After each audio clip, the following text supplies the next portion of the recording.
Hey, everybody. Welcome back to Pianist Academy and another live stream. All right. Welcome, Bedlington Groomer, Nancy, Rob, Hannah. Hello to all of you. We have a handful more people here, so please say hi in the chat. Let us know that you're tuning in. Oh, good morning. Well, to those of you where it's morning, good morning. It is 10 o'clock in the morning here. Bethany. Hello, Bethany. We have a fun kickoff. We have never, I actually think we have ever talked about Ravel on a live stream before, and we're going to change that today. After 2.5 years. Thank you, Alan, for sending in some Ravel for us to listen to. Hello, Nathaniel and Joseph and June. Hello, everybody. Welcome. I haven't seen Alan tune in. Hopefully he can, because he's up first. Alan! Speak of Alan, there you are. Wonderful. Johan, welcome back. Good to see everybody. So we're going to talk about Alan's Ravel performance first up, and then it'll be a completely open session after that point. Gosh. Hey, I wanted to mention, I know a lot of people haven't seen my review of this light that is up here. Even if you don't watch the whole thing or not interested in the light, there's some pretty cool playing at the beginning of it for the first 2 minutes. So you might want to check it out just to hear some of the music, and then you can click away if you're not interested in the rest of the video, but don't miss that. And I also did a short with that talks about the same piece of music. So if you haven't seen that, check it out. You can find it on the channel. Calais, hello. I'm glad you saw the review. Awesome.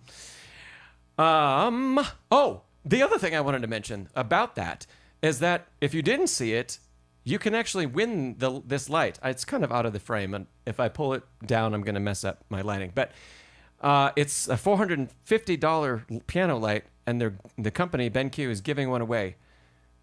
And the link to enter the giveaway is in the description of that video. So go and enter it. It's a really good product. And maybe you don't even have to buy it. Yeah, Calais says, maybe you can get it one day when you buy a piano. Maybe. Okay. Well, welcome. What is everybody else working on? I have Alan's stuff queued up, and we're going to jump into that in just a second. Oh, Nathaniel, thanks for that reminder. It is for the U.S. only. That's right. I know a lot of you are tuning in from many places. BenQ might do a giveaway for other parts of the world at some point. It also might have to do a little bit with the legality of it. It's a little easier to do that in the U.S., I think. What is everybody working on? We know Alan is working on some Ravel. What else is everybody practicing these days?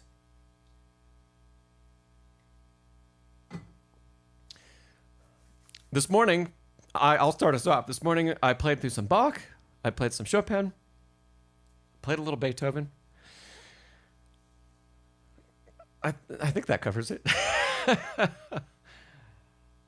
Nathaniel says you've been working Clementi Opus 38, number 3. Very nice. That's great. Calais, your teacher's having you go back and work on scales and Hannon. I hope she's careful with you on Hannon, because we don't need to make this another Hannon bashing session, but yeah. Joseph Bergmuller. How's that going, Joseph? How's the Bergmuller treating you? And Bethany said we're working on some of your own stuff. Wonderful. And oh, winter collection. Lovely. All right. Joseph, pretty good. That's good to hear. Nancy says you're up to number 10. Nancy, I'm assuming that's Bergmuller Opus 100, and you're finishing some Bartok, and you got the Gillick lyric preludes. Great music. The Bartok is interesting. Yeah, it's not always everybody's cup of tea, but they're wonderful pieces to study, and you can learn a lot from them. So, very nice. Nathaniel, great. Some CPE Bach, Schumann and Czerny.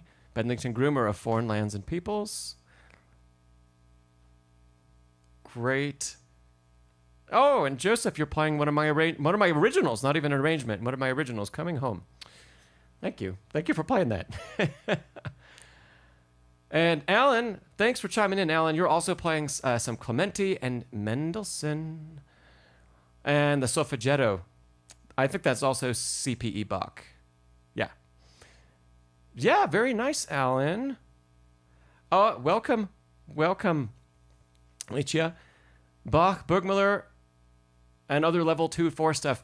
Oh, by the way, I saw many of you. I did get a chance to tune in and watch a little bit more of the Chopin competition that we talked briefly about last time. It was so great to see many of you in the chat watching live. Really cool. I did not catch it live, so I could not talk with any of you, but it was very cool to see some familiar names pop up. And hopefully you really enjoyed the performances that you got to hear. Speaking of, Johan said you're working on listening through all of the Chopin competition. I don't have time for that. But yeah, hopefully there's plenty of great music happening there. And Bedlington Grimmer, thank you for playing another original of mine, Park Bench. Cool. Wonderful. Well, this was so fun to hear what everybody's working on. Joseph, also Beethoven's The Two Easy Sonatas. That's Opus 49, right? And Chopin's E-flat Nocturne. Joseph, you're all over the place. Good stuff. Z-Spark, welcome back. That's great, Z-Spark, to hear a musette. And that is probably in the Anna Magdalena notebook, right? I don't know if the musette is Bach or if that was one that's been misattributed for a long time. Possibly. Okay. Well, that was great. Thanks, everybody, for chiming in. Let's move over and take a listen to Alan playing some Ravel. This is a prelude. It is, if I'm totally honest, Alan, I had never heard this piece before. It's a short little thing. Very pretty. And I was familiar with the prelude from Tombeau de Couperin, which you are not playing, not yet. But maybe someday, right? So let me get Alan's playing queued up, and we'll take a listen to his Ravel. Here we go.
Alan, let's drop some applause in the chat.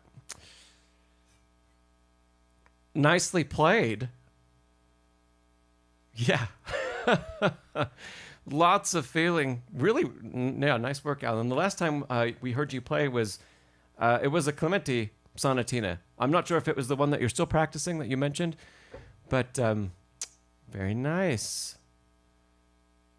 And yes, Bethany, yeah, you said this, yeah, This was a piece that Ravel wrote for a competition sight reading test. For some quite advanced pianists. But wonderful work, Alan. There is something, we'll start by chatting about this. Is there something going on with your pedal? It sounded very smooth, but your foot was moving, it seemed, at different times than what it sounded like the pedal was doing. And so I asked that because sometimes you would release ahead of time, like it would look like your foot would come up and release and then go back down when we'd play, but there was never a break in the sound. Do you have any insight for me on that? Because even the last chord of the piece, I feel like this was all ringing.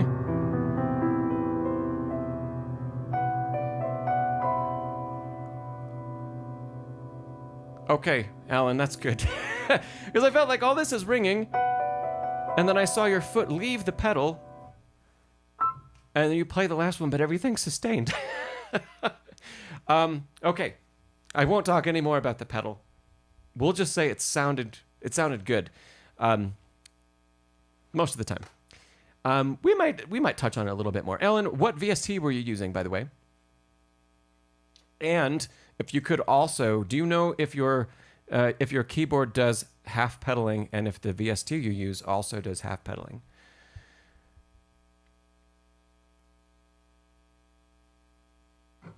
While you answer that, let me put the score for this up on screen for everybody.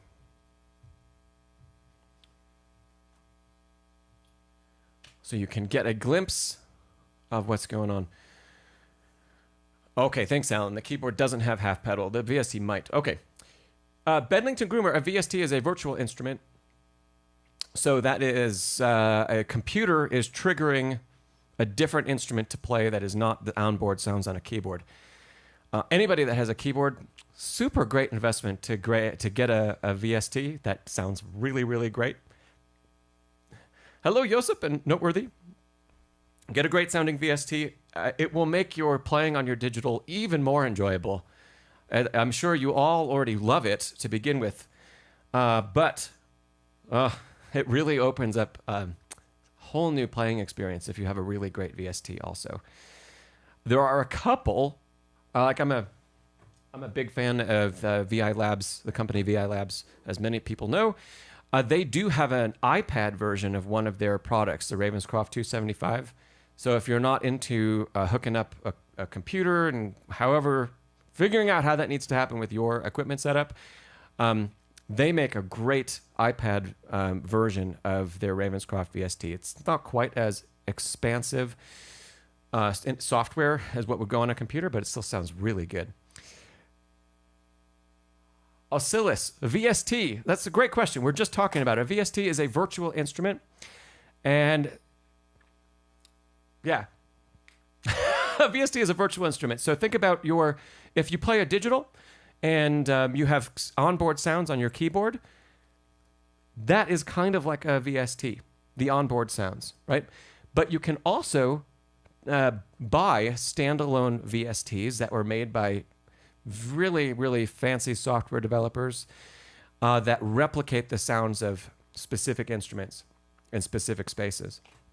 So like one of my current favorites right now is the Modern D by VI Labs, which is a sampled Steinway D. It sounds so good. And I think it would fool a lot of people. If you heard it and you didn't know it was a piece of software, you'd never know it wasn't a real concert grand. Yeah.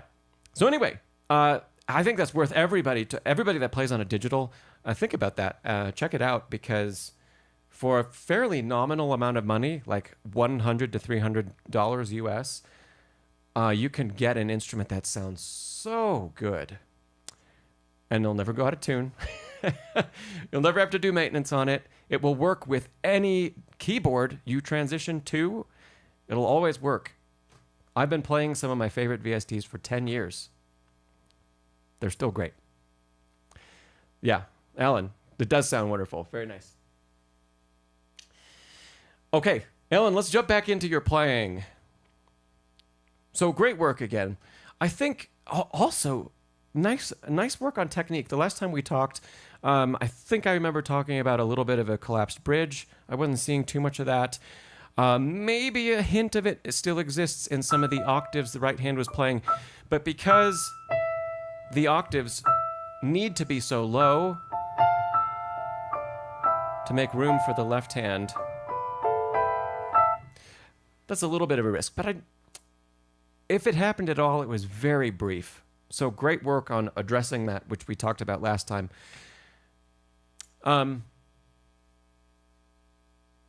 Let's go back to the beginning and let's talk through the piece a little bit. My suggestions for you are going to be somewhat subjective in that they're about interpretation, and perhaps about taking a little bit more liberty, being a little bit more expressive. Let's just dive in. It's not often that we'll get a marking from Ravel like that, with freedom, rhythmic freedom.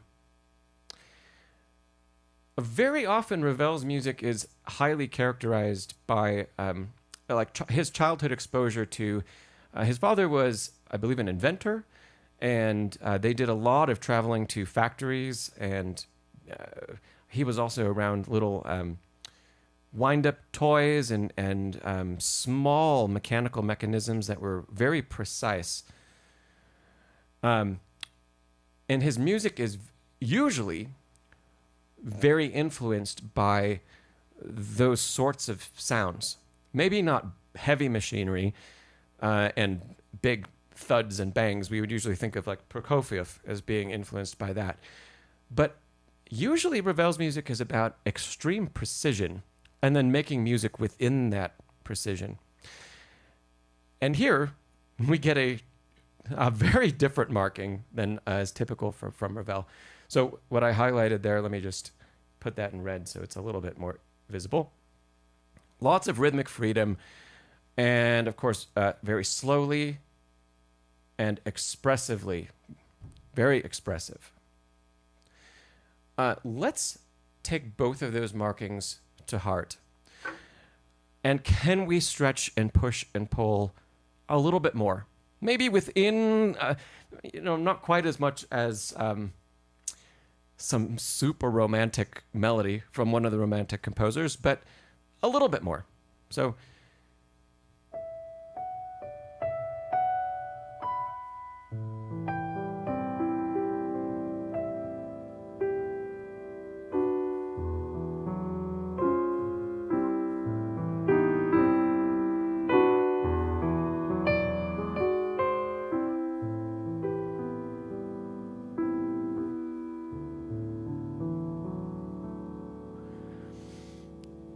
So it's not quite as strict in rhythm as what you were playing, Alan.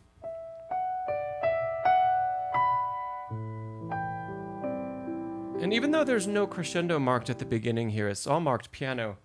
It does get softer than piano later in the piece, and we can still create a beautiful phrase with a nice, clear tone if we do hear a mild crescendo.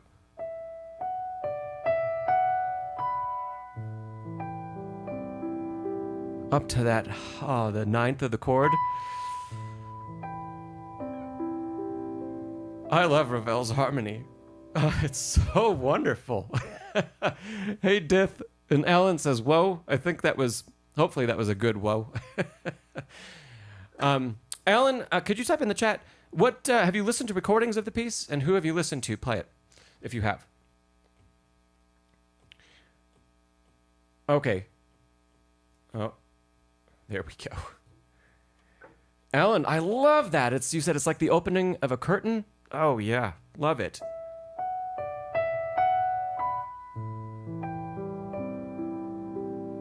Okay, last thing, and I don't always hear everybody that plays this follow this exactly, but I would really pay attention to where the slurs are and make sure that we continue to hear that line. So this top line in the right hand, if I just play the top line, 1, it goes to the E and ends on G.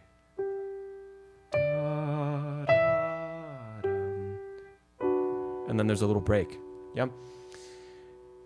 Sometimes you'll hear these couple notes get brought out quite a bit. And that, if you do that, it sounds like the melody goes dum da dum bum. But it doesn't. It doesn't do that. So I would just be careful that we, throughout the piece, we continue to make sure that whatever line we've chosen to be the primary one that we highlight continues to sit on top. Yeah. You see, Alan, you said, yeah, 2 recordings. One though, was very on time. That would be a very traditional, Ravel approach. And because of that, I do think we need to be careful that we don't. When Ravel marks with great, rhythmic freedom, it probably means something a little bit different than when Liszt would mark or Rachmaninoff would mark with great rhythmic freedom.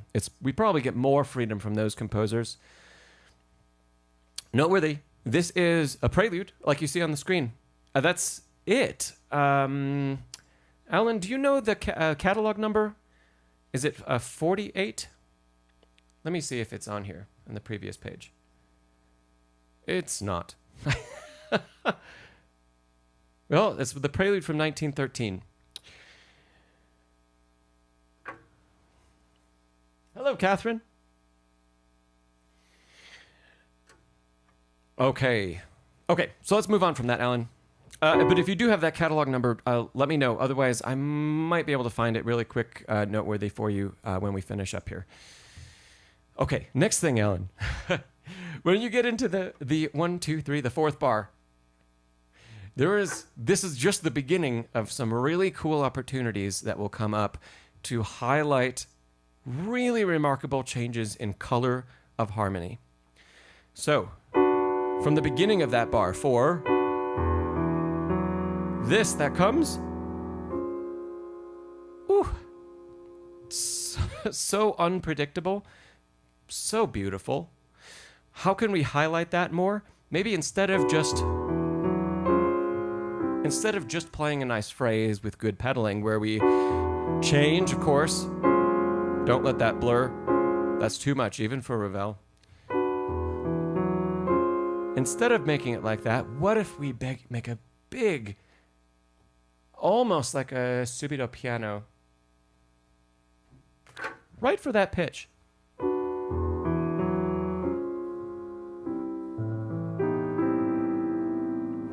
And then, that opens us up to do so many more things, right? So taking that from the top, we get this beautiful statement. I love your analogy or metaphor to opening a curtain,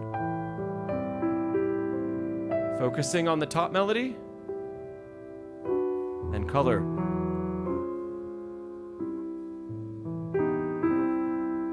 Now something different.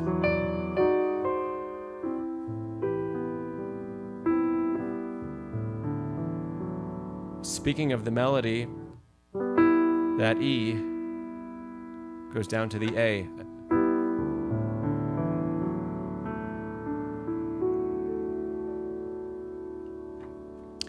Some of these cue notes that are in your score, sometimes they're great suggestions, I think, and sometimes I wouldn't necessarily take them.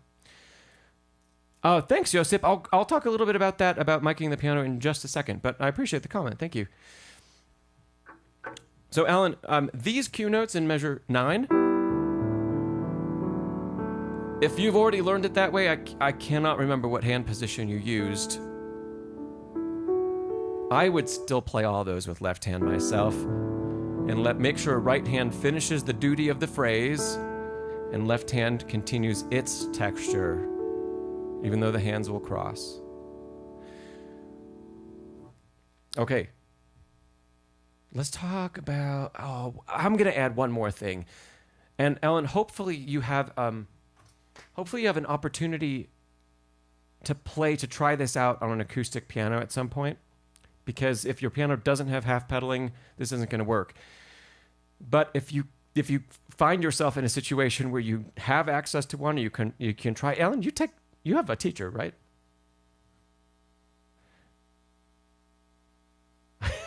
If you do, I'm assuming that you have lessons on an acoustic. No teacher. Well, kudos, even more. You're doing great work, Alan. So very, very good. And I'm glad that I can be your once in a while teacher here. Okay. Yes. So, okay. If you can visit a music store, just try this out to experience it.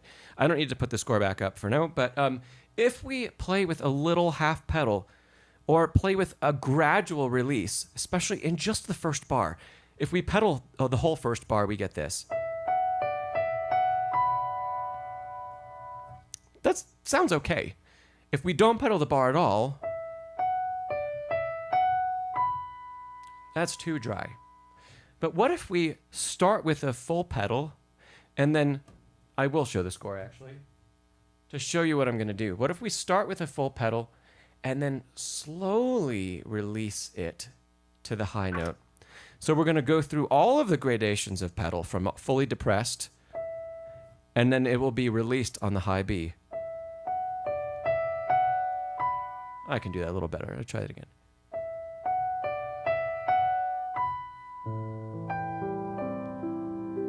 So then we get the extra color and dimension of having pedal, but we still make a really clear transition into the next bar.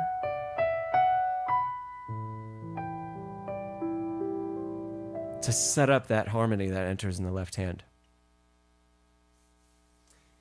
Dith. We actually just came off of a really horrible cold spell. It was below zero for 3 or 4 days. Close to below zero. Wind chill's definitely below zero.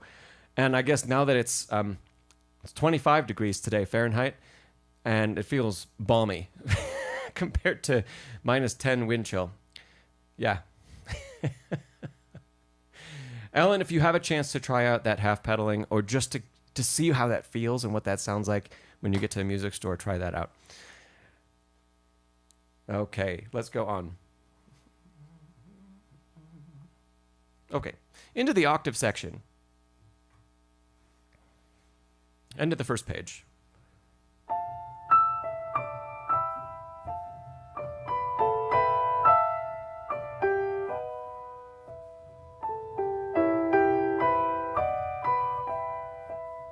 I think also here you can take a little bit more liberty.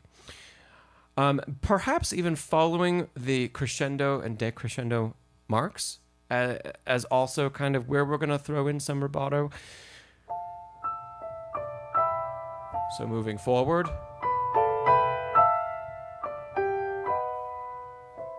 That does make, if we're moving forward and we do have a bit of a faster tempo here, that makes those right hand octaves a little bit more challenging because of the changes in direction, right? Now, through this section, I still think the most important melody is what we get in octaves. But we have some really cool and wonderful counterpoint in the left hand.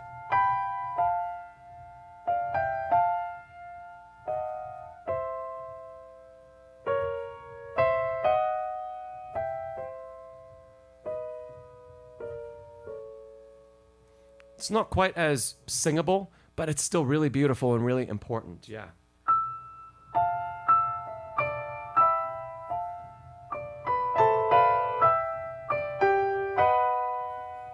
And maybe Oh, there are, just like we talked about earlier in the piece, think about all of the opportunities to highlight changes in color that these different harmonies present to us, because we hear just how different Ravel's writing is from everyone else. Not even Debussy really comes close. It's very different. So just these parallels are cool, but that, yes, the two hands are together. Yes, it is a bit awkward, but that is such a beautiful chord. And here we get it, going back to the score, we get it sounding all simultaneously, as opposed to, it's the same harmony that we have at the beginning of measure 10, but it has a very different effect when the left hand and the right hand are broken. We don't hear the crunch as much, but when we come into measure 12, I would say really be sure that your left hand thumb and right hand, if you're playing it with the right hand thumb, and left hand, maybe third finger, if that's what you're using, the E and the F, we want to hear that. We want to hear that crunch. That also means if you happen to be holding on with extra finger legato to that pitch, make sure that we let go of it so that we don't accidentally, if it's still held down, for example, we're not going to be able to play that if it feels awkward in the hand. One way to make sure that you let go of those notes is that because we're using pedal, I would probably change the fingering to 5-3, 4-2, 4-2. So there is a little jump, but that's not that hard to play. And then, because the left hand is up so high here, trying to play the thumb, the left hand has to be the higher hand, right, than the right. We can't do it this way. That's even more awkward. But if we just get rid of the left hand thumb from having to be fully extended while the hand is across the body in this really strange position, all of that changes for the left arm as soon as we can use 2 and 4. So you can even see that looks so much more natural than that. And I'm going to have a lot more control of those notes as well if I don't have to play with the thumb fully extended. So 2-4. Not only will it feel better technically, but we'll also be assured that we release the F from 2/8 notes previous. And we'll have more control of the shape that we're making in the left hand. Yeah. Okay. So now that would be the E with your thumb in the right hand and the F with fourth finger in the left hand. And making sure that we hear that clash. Because that's, if we play any other combination of notes, they just sound very tonal and predictable. It's when we add the E and the F together that we get Ravel. That is Ravel. That's the sound. Let's keep going. Okay. Same thing there. Embrace that dissonance, because it does resolve. Those of you that want to see that, we're in measure 14, bottom left measure on the screen.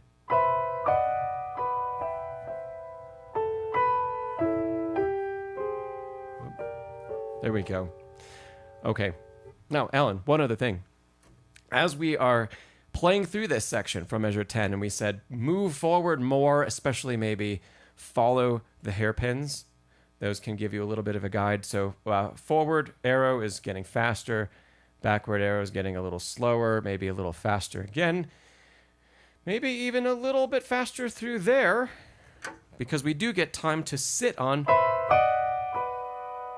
that chord in the left hand, that third. And it is followed up by what we would usually say, we would usually see a retard. So, okay. We want to approach the retard from a faster point so that we don't completely, if we take a big one, which I think we can, and we've been given license by Ravel with the initial tempo marking, if we take a big pulling back of time, we don't want to get so slow in this bar that everything kind of stops and we lose the feel and we lose the forward movement. So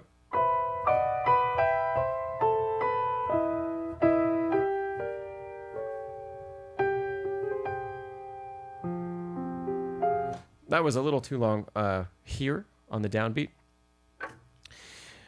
Let me play it one more time for you so you get the sense of that. I'll start back at measure 10 to show you how it all fits together in context with the pushing forward and pulling back more.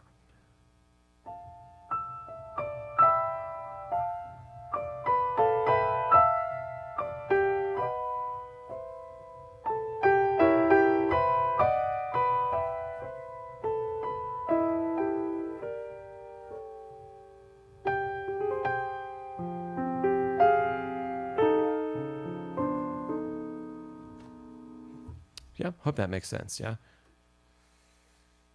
Yes, primrose.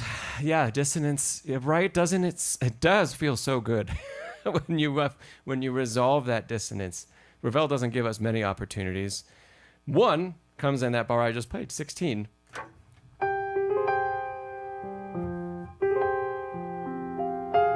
That is a resolution, but it quickly moves away. Okay, so Alan, of course, just following the markings on the page, we slow down, and now we're back in tempo, so we can move forward again. Let's see, you say just the last chord of measure 15 is a part of the phrase in the following measures. Yes. So that means really this moving forward begins there. It doesn't begin on the downbeat. So...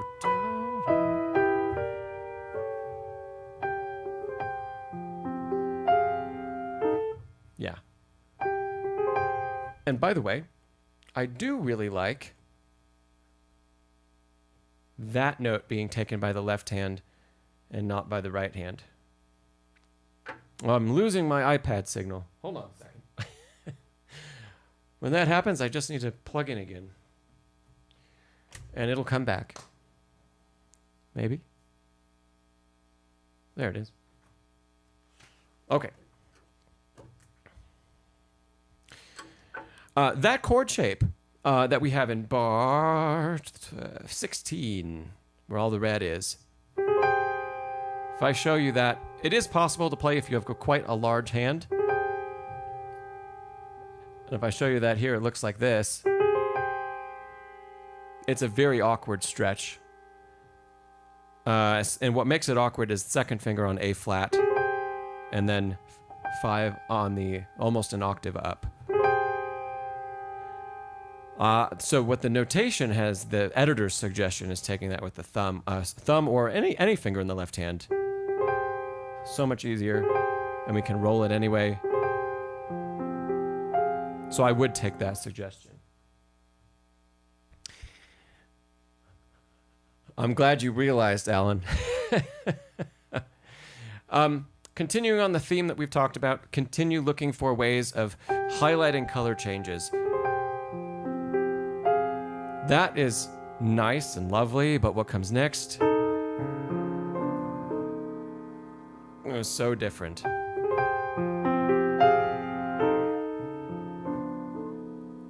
So playing with the dynamic, can we bring out some things more? Can we really overly subdue other things? For example, playing out the melody, but then having the left hand come in like a whisper.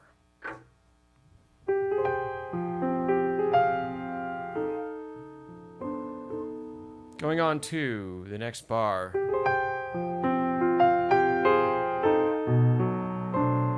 And don't do it the same way twice.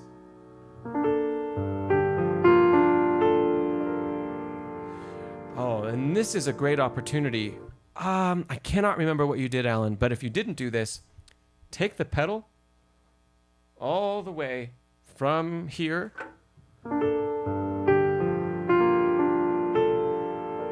and continue to hold it.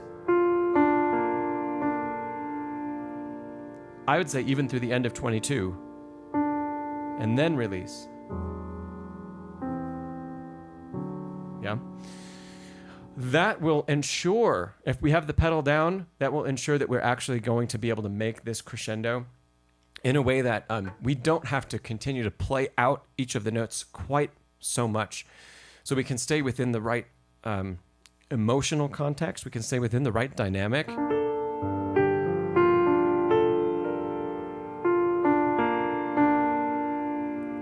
So I'm really not playing that any bigger than mezzo forte. But you can hear every one of the notes stepping as that crescendo happens. They're all stepping up, but they don't have to greatly, just enough to sit on top of that entire texture.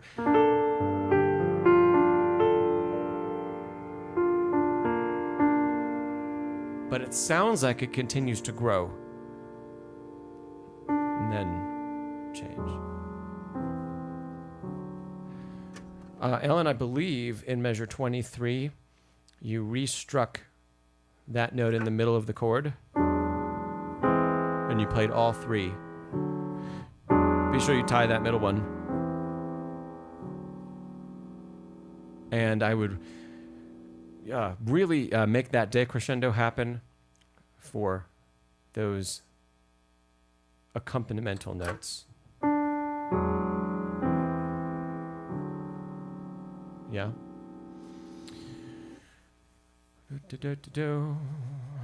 Oh yes, Besed. It is, yeah, 4 score.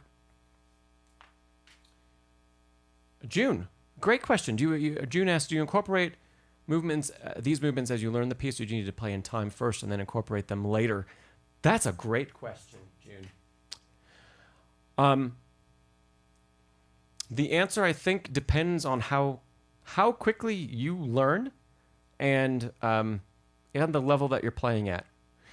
I think whenever it's possible. Ahoy, Roadseed.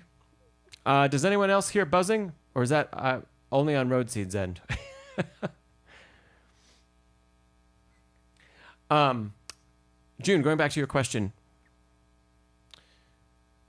If it's possible for you to add interpretive ideas and even add the physical gestures and everything like that right away, that's always a good place to start if you can. So Nancy has buzzing, Bethany doesn't, Bedlington doesn't. Interesting. Is it only when I'm playing, or is it all the time?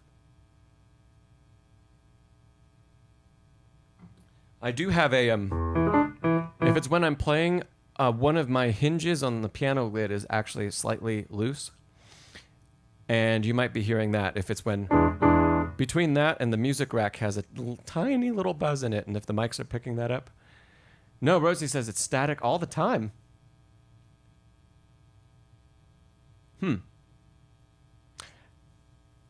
I really don't know what that is. Yeah. Since it's not everybody's hearing it, that's strange that more than one of you are hearing it. But I'll go back and listen after the replay. But I'm not seeing anything here on my end. Otherwise, I would address that.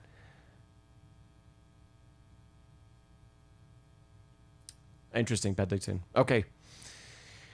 Volume level for others, I'm not totally sure. If it's really distracting, I apologize. I know that's not the greatest to listen to music and talking about music. I will check it out when the stream is over, and I'll see what I hear. Oh, Bissette, I missed your question.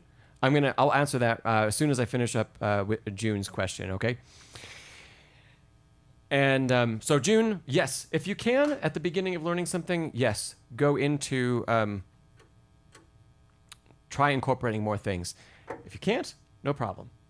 Start with just learning the notes, learn the right notes at the right time, so the right rhythm. As you can you add in dynamics and add in pedaling? Great. We don't want to learn any components. We don't want to learn anything too incorrectly, right? I say too incorrectly because anything that changes from the initial sight read as you learn, you do have to end up unlearning some stuff that you learned at the beginning. We can't always get around that.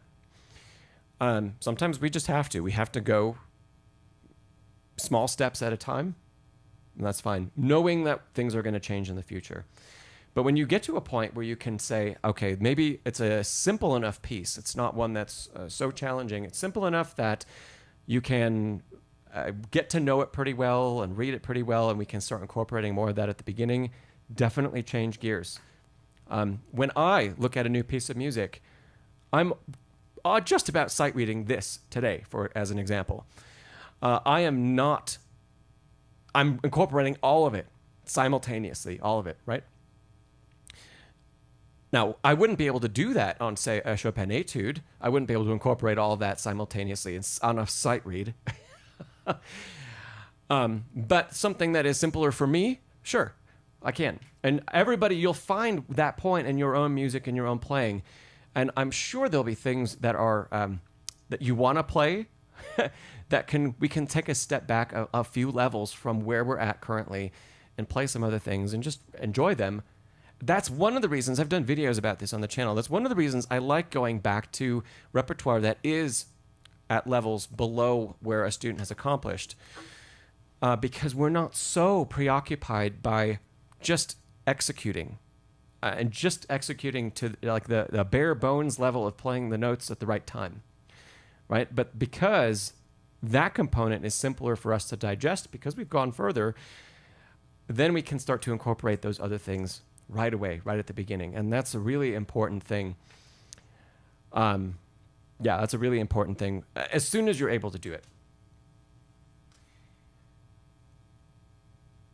Interesting, you guys, about the buzzing. I'll take a listen to what it is. And it could be like my vocal mic, I know has a lot of hiss.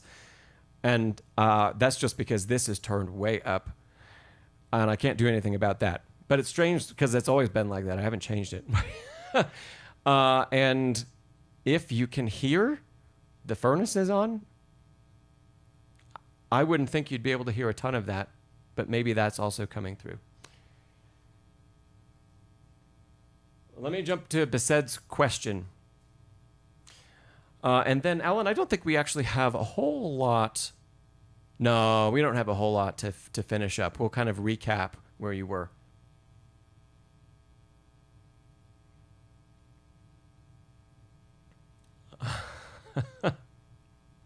Rotzi, I don't know what you mean by that. Okay. So Besed asked, there are no stupid questions, Besed. I hope I'm saying your name right. Why do some pieces choose not to use a key and instead use a lot of accidentals? And if that's in regard, or that was a question about this piece in particular, this piece is actually in A minor. It does have a tonal center.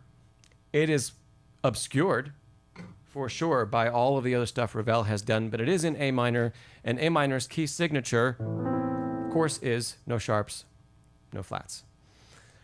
So for this piece, that's the reason. It is in A minor. Ravel didn't choose to not write a key signature. If a composer chooses to not write a key signature, that could be perhaps it's not tonal music, or there is no tonal center, or the tonal center moves so much it doesn't stay in one place for very long, that the music isn't really functioning in a key. So especially with more and more contemporary music, you might see a key omitted because harmony isn't used in a traditional way, where the key is really important. When we have a key and we have a key signature, it implies we have 7 scale tones in that key, It implies the chords built on those scale tones work in a very particular way. And if that function of harmony has been thrown out the window by the composer in very contemporary music, well, they're not going to use a key signature either, because that's going to, someone looking at it for the first time, for example, would assume, they see a key signature and they're going to assume all kinds of stuff that they've learned about theory and harmony that then won't exist. And if there's a lot of chord clusters or polytonality throughout the piece, a key signature really isn't going to help, because there's still going to be a ton of accidentals anyway. Yes, so Bissed, it does have a key signature. A blank key signature, right, can be two keys. It could be either C major or A minor. So yeah, remember that even if there aren't accidentals at the beginning, it's still in a, if it's tonal music, it's still in a key. And think about that. I always ask my students, sometimes they don't practice this before their lessons. They should, because they know I'm going to ask. When we work on a piece of music, I will always ask them to play the scale that belongs to the piece, or play the scale that belongs to the key that the repertoire is in. But sometimes it's more than one, but at least, you know, like we'll start the lesson with, okay, if we're working on Ravel, Alan, can you play A minor? Can you play it in its three forms for me? Before we get to working on the piece. So, natural minor, harmonic minor, melodic minor. Right? And then my question implies that you would practice that during the week also.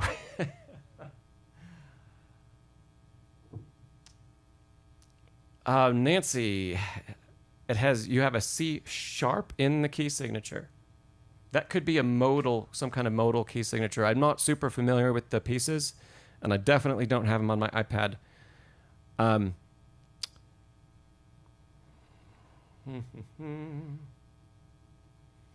would have to take a look at the music. Maybe I'll be able to pull it up. Is it number 2 in the set?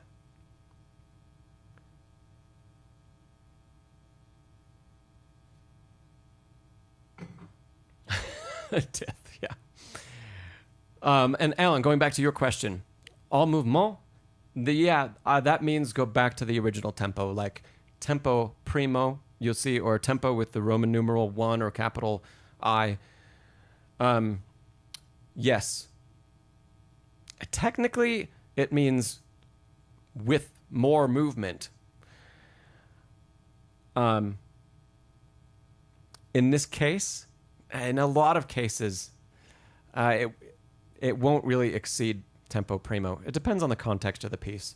But more movement after, going back to the score here, after a ralenti or a retard, that makes sense, because technically retard would be until this marking is followed up by something else in the future, we continue to slow down. Yeah? And then where that happens again, we have another slowing, and then we look for the next marking. So this means we continue to play slower and slower and slower until very slowly. And that could, I would think that this is so slow by the time we get to the last 2 bars, you could also add freely or very freely to that. Yeah? And also, Ellen, your thought about G Lydian? Whoop, yeah.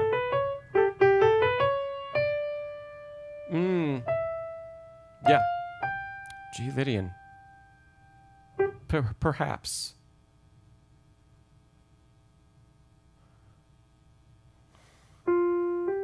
G Lydian might still have 2 sharps. Just thinking through that, right? Because the natural form, or the no sharp form of Lydian would be F.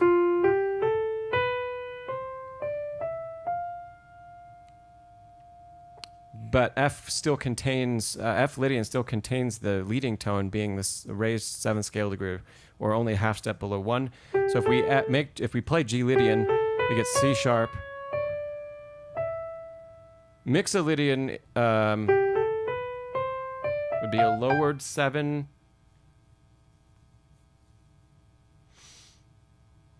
I can't see how that would be possible in to have a C sharp as a lowered 7. It doesn't sound like it. It doesn't sound like it, Bethany. That would be flattened 7. Let me finish up quickly with Alan, and then maybe we can come back to this question. And I'm just looking through the rest of the chat about all the weird sound effects that are coming through today on the stream. Hopefully it's nothing that isn't fixable for next time, or maybe it's just a random internet issue. Okay.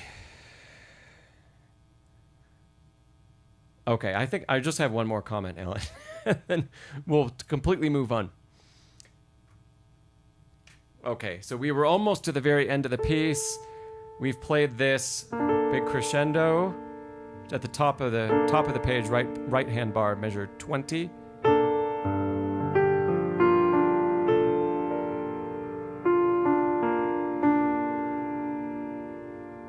Hold.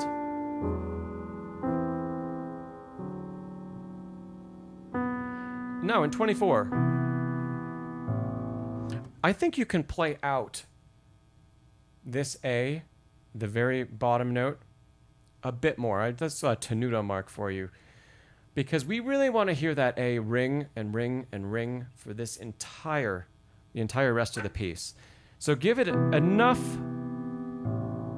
maybe not quite enough.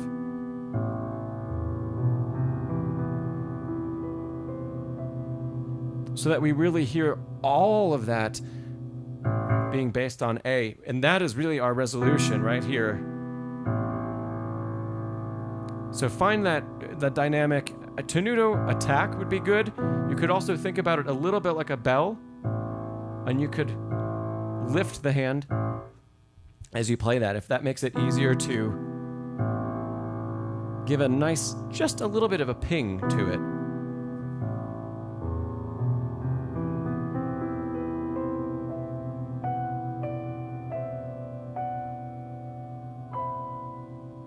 Hold the pedal, hold the pedal, hold the pedal.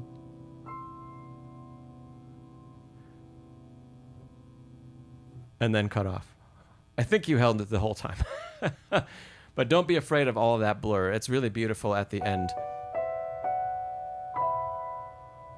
Even with that, with everything else. Okay, Ellen, we spent quite a bit of time on this, but the majority of the comments today were about interpretation, especially in color, finding more color in harmony, looking for those places where taking advantage of the unpredictability of the harmony that Ravel gives you. And can you highlight it even more than what we get when we just hear the notes, right? And highlighting usually goes in one of two directions. It's usually we highlight something with an accent or approaching an accent, or the complete opposite. If we want to highlight something, we can push to it like we did kind of at the beginning of the piece. And then, subito piano.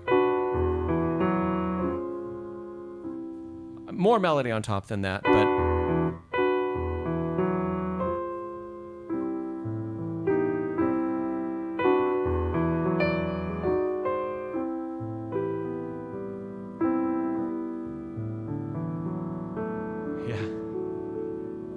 Beautiful music. Thanks so much for sharing, Dith. Let's give... It's not Dith. Alan. Thanks so much for sharing, Alan. I just saw Dith's name pop up. Let's give Alan another round of applause in the chat for some really lovely playing. Yeah. Really great work. Really, really great. Very fun piece to work on, so thank you for sending it in. And enjoy it. Have fun. Now you've learned it very well. Have fun with all the different ways you can give it even more personality. Yeah.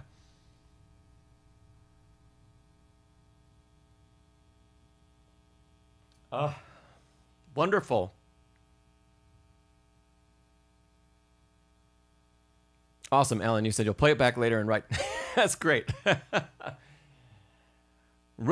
Chopin and Liszt is fairly. It's fairly traditional harmony. It wasn't quite traditional at the time. It's more chromatic than what came before them, especially Liszt. This uses much more.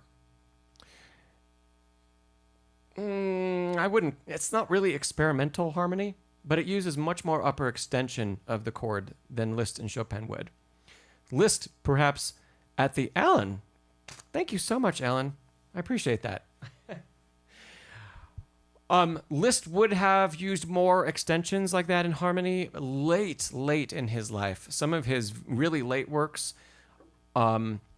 start to get very experimental and almost atonal. And he really, like before Schoenberg, years before Schoenberg, he really kind of predicted where music was going to go with some of his writing. So you'll hear a little bit more of that in really late Liszt, but not the Liszt that usually that you hear everybody play. That's kind of from Liszt's middle career when he was super focused on writing highly virtuosic music that was really showy. Yeah. A great deal of his purpose was to write music that showed him off to be the greatest pianist ever. So I think, yeah, he accomplished that. Yeah.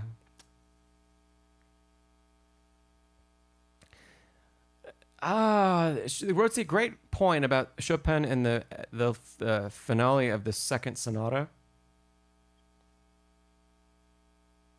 It sure doesn't have it doesn't really have a theme. It doesn't really have harmony almost at all. I think it's a brilliant depiction of just the wind on an empty field after a big battle. A brisk wind.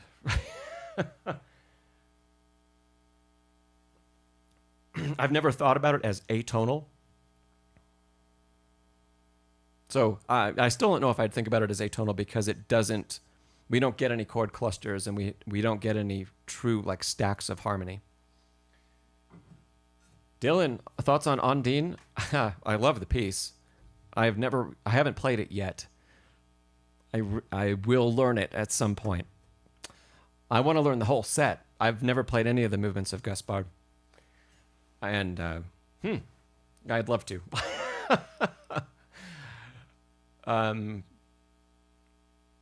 Yeah, wonderful music. And I gotta say, I like Ravel's Ondine much more than Debussy's, although Debussy's is very interesting. On both movements, both of the outer movements, Dylan, are getting Ondine up to speed and keeping all of that, keeping the tiny little ripples in the water. So hard. So much finger control that you need.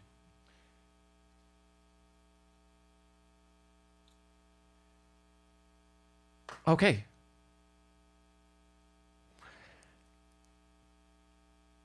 Bethany, you asked, I have not played that movement from Tombeau de Couperon. I played 4 of the movements. I didn't play the entire set. And I played those when I was, I think during my undergrad. So I haven't revisited them in a long time. I did play the toccata at the end, and that's also a really kind of a brutal piece. Speaking of exceptionally challenging Ravel. Okay, let's see here.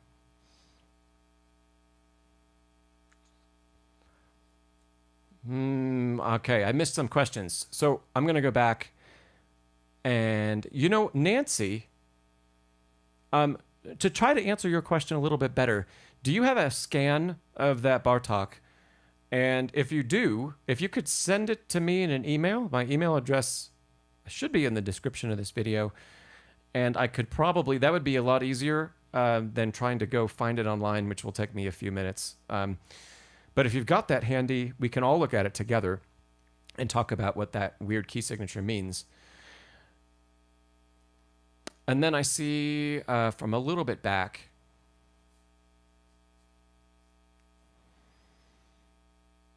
Rhodesy, you said, why do composers add smaller notes? You don't know if they're Q notes, but they're smaller than normal notes. In this piece that you were asking about,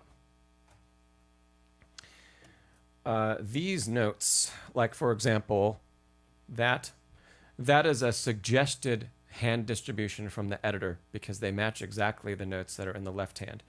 So this is saying the original score was written like this. The editor says it might be easier if you play these with the right hand instead. That's all that means. And usually, Rhodesy, I know that you look at a lot of Chopin lists, and if you look at music from those composers' Q notes, they're usually going to say ossia next to them, and there'll be an optional bar or line.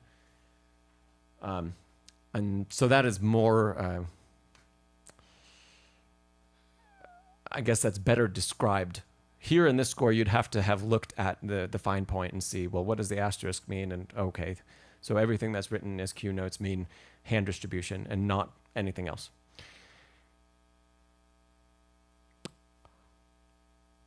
Let's see. Diff. By the way, since we finished up Alan's piece, I'm answering questions in the chat. If you've got questions, drop them. And I will try to get to all of them if I can. Diff, you said you're working on a piece in G minor. It's in 3/4 with D and B flat alternating with E flat and C in the first measure, followed by C and A alternating with D and B flat in the second measure. You're finding that if you don't push the notes down at the same time, because the difference in key height between black and white keys. Okay. So, like this, followed by C and A. So, D and B flat. I'm guessing, Dith, are they in thirds or are they in sixths? Maybe since you wrote them in that order, they're in sixths. Like that. Sixths are going to be harder to execute than thirds are, but they both present a challenge. Let me know which of those, which case it is, thirds or sixths. I'm going to answer Becky's question real quickly while I hear from you. Is it wrong to improvise on a Chopin waltz when first learning it? Absolutely not. It's never wrong to improvise on Chopin, I would say. In fact, I would go so far as to say it's always a good idea to learn to improvise on any composer that you study, if you can. That is a fantastic way to get in that composer's mind and understand the harmonic language they were using, and just get some of that in your fingers. And when you start improvising certain lines, you know, like maybe some of the running passages in a Chopin nocturne, they're not going to seem all that hard anymore when you figure out, oh, if I play this, you know, this arpeggiated left hand, and you can do it easily because you're not thinking about reading the notes, you're just thinking about playing an arpeggio. And then you can play, I'll just play a scale. Something like that. That becomes kind of easy.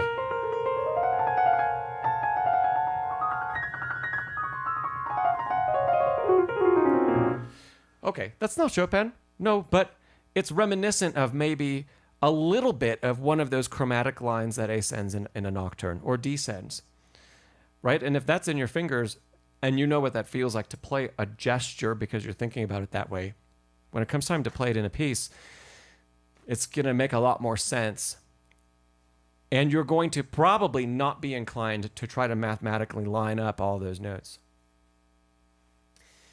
Yeah, noteworthy, Becky, is because there's probably a little bit of a disconnect between how we're thinking about music when you're improving versus when you're reading it on the page. And we want to draw a better connection between the two. Especially if you find the improv easier. right? We want to figure out what it is that you're thinking about when you're improving, and then how can we apply those types of thoughts to what we see on the page so that we're not changing our process so much. We're not changing from thinking harmonically or thinking in shapes at the keyboard when we're looking down and using our ears to guide us and our hands are going. We want to use those same tools looking at the page when we have a page in front of us. So instead of saying we have all these notes to figure out and put in just the right place, find the shapes that the composer has given you. Because when you play it and you've learned it, it's going to feel the same. Yeah.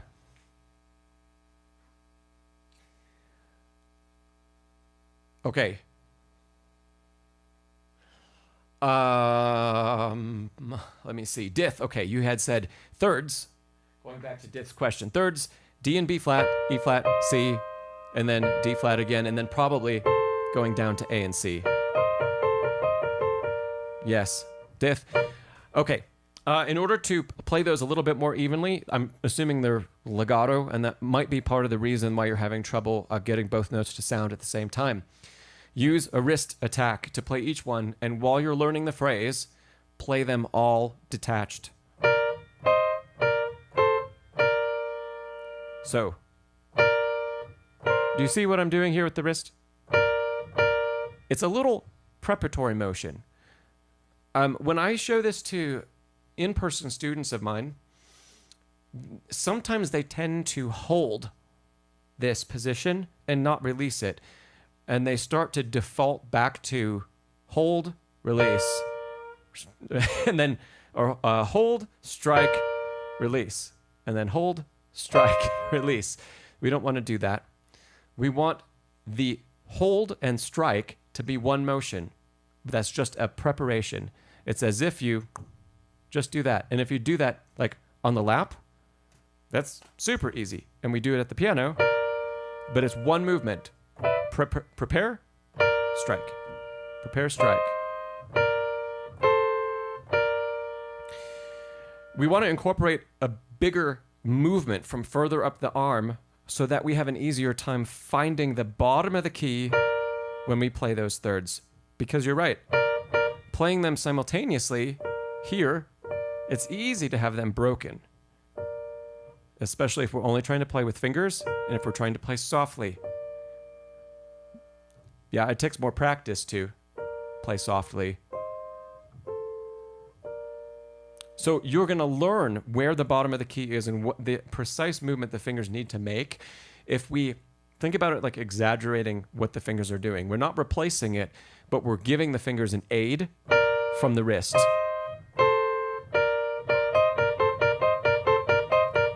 So going even through all of these, if I go back and forth, you can see each one of them has a little motion up from the wrist. Not enough and not holding, because that causes tendinitis. But just a little. Yeah. Dith, I hope that helps. So try that out. The same sort of principle can apply if it was sixths. It's a little harder because the hand is further spread. And then, yeah, stick with that, Dith, for a bit. And if legato is needed to play this, for example, we're going to work on that in the future once the fingers have a little bit better training playing detached. It's the exact same reason why I also ask my students to play scales detached, usually first in the day. Also, usually first in a lesson, we'll play scales detached. It gets the fingers more active. Then we move on to legato. And remember, detached, we've talked about this, I think, on streams before. Detached is not staccato. Staccato is a thought, an upward thought, like that.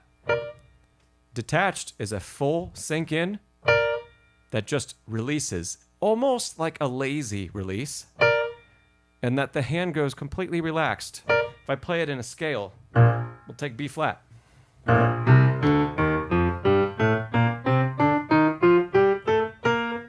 That's detached. Staccato would be, it's much shorter. And the legato, of course, smooth. So find a point that's between those two articulations, because we want the release to be completely natural and easy. And that's what detached can help us. That's the end of the movement that detached helps us work on. The beginning of the movement helps to get the fingers more active. The end of the movement makes sure that everything relaxes in a nice, healthy way. Rozi, can you do decrescendo staccato? Sure. Like start forte. Get softer. And then crescendo on the way back down. Yeah. You sure can decrescendo staccato. Seth, that's an interesting thing that you bring up. Any attempt to use the wrist actively causes tension instead of reactively to other parts of the body. That is interesting. Seth, have you done wrist circles at the piano, like the beginning of the Hand and Faber stuff?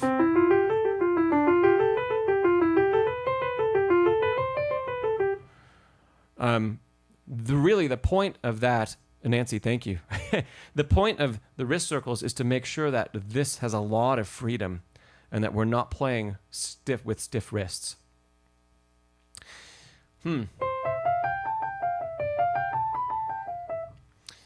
That's interesting, Seth. I would love to see what you're doing to get a better idea. If the right technique is happening, but you're thinking about it coming from a different part of the body, that's not necessarily a bad thing. It could be a tool that you use to help decipher other things for yourself, because we all have individually we have developed different connections between how our brain thinks and then what happens when we move. So that's fine. But I'd also wonder, I would just wonder if the wrist movement is correct. And I'd have to see it to be able to tell you that.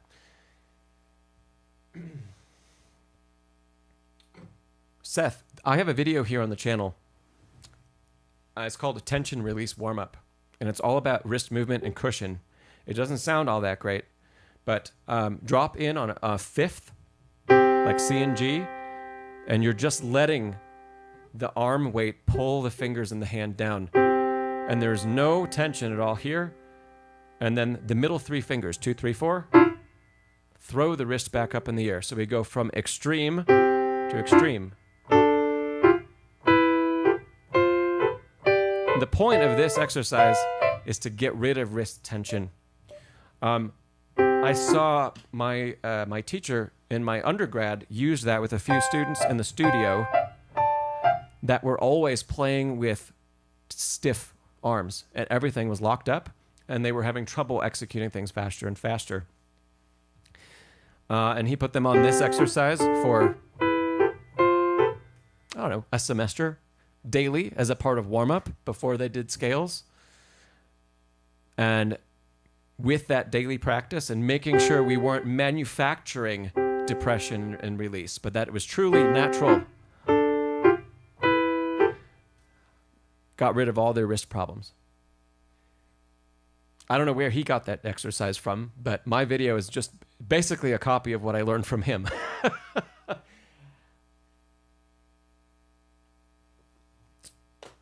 Okay. Let's see. Dith, going back to your question, because you had a follow-up. Does the wrist action work at high tempo?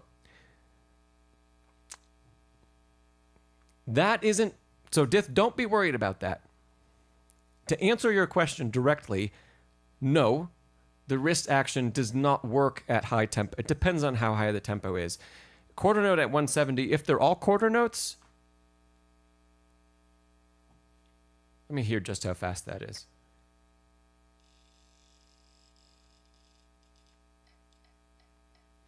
If they were quarter notes, absolutely, this isn't too fast.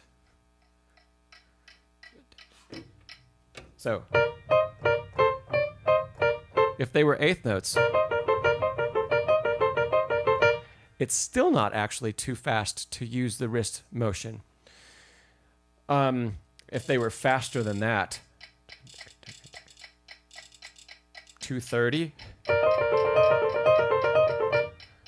That's going to start to become a different technique. But, okay, they have eighths and quarter, their eighths and the quarter note equals 170. So the technique is still possible at that tempo diff.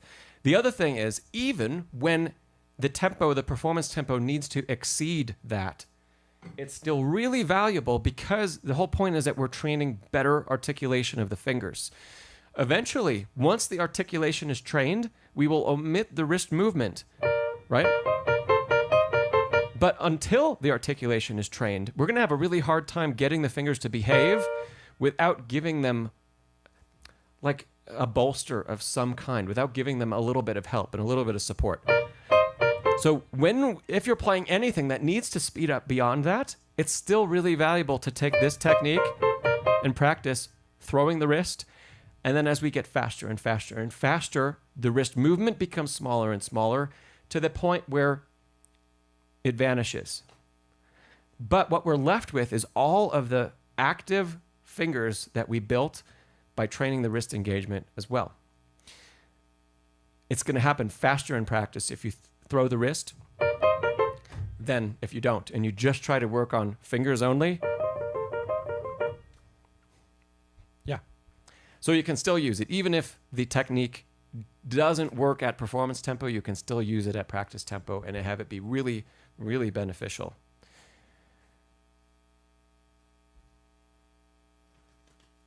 I'm going to go back to Nancy's question first, and then I'm going to go back through some of the other questions, just because Nancy asked a long time ago. And Nancy, you sent over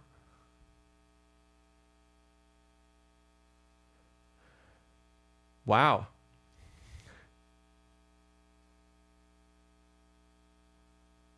That is interesting. Let me put it on screen for everybody.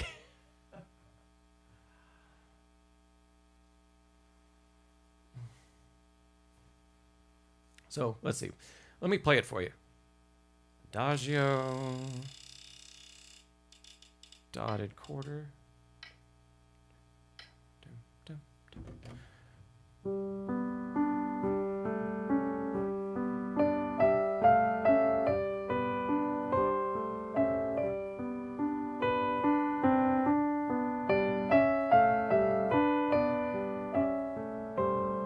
C sharp.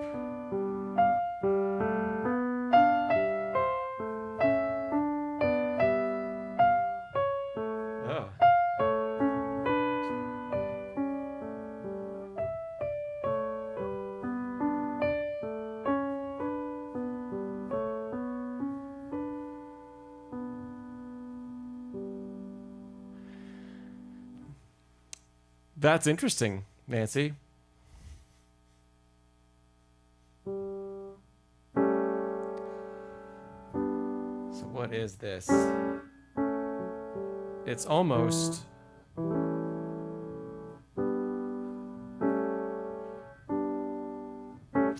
It sounds like a G moving to an A7, A dominant 7. But having F natural,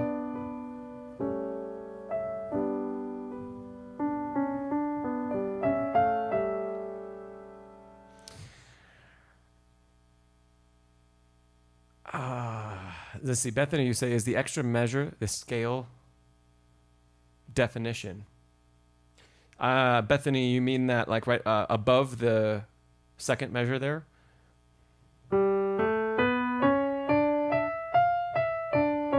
That seems to define the hand position for both.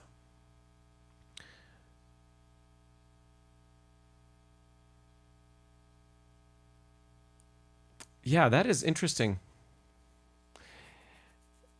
You know, I would have to look that up, Nancy, to see if Bartók, where he pulled his mode from. Definitely it is not a traditional one. It's not, obviously, not major and minor. It is not coming to me if it fits one of the other 5 modes that we commonly would use. a lot of Bartók is, Bartók was influenced by folk music from his geographic area. This could be it could be a scale that is particular to a specific region and a specific cultural group of people that he then figured out a way to write in Western music notation. That would be my guess. As he heard this is a different group of 7 pitches, and they are used and they're repeated a lot, but they don't fit any standardized key or mode. But that's fascinating, and I don't know the answer, and I'm going to look that up because it's really interesting.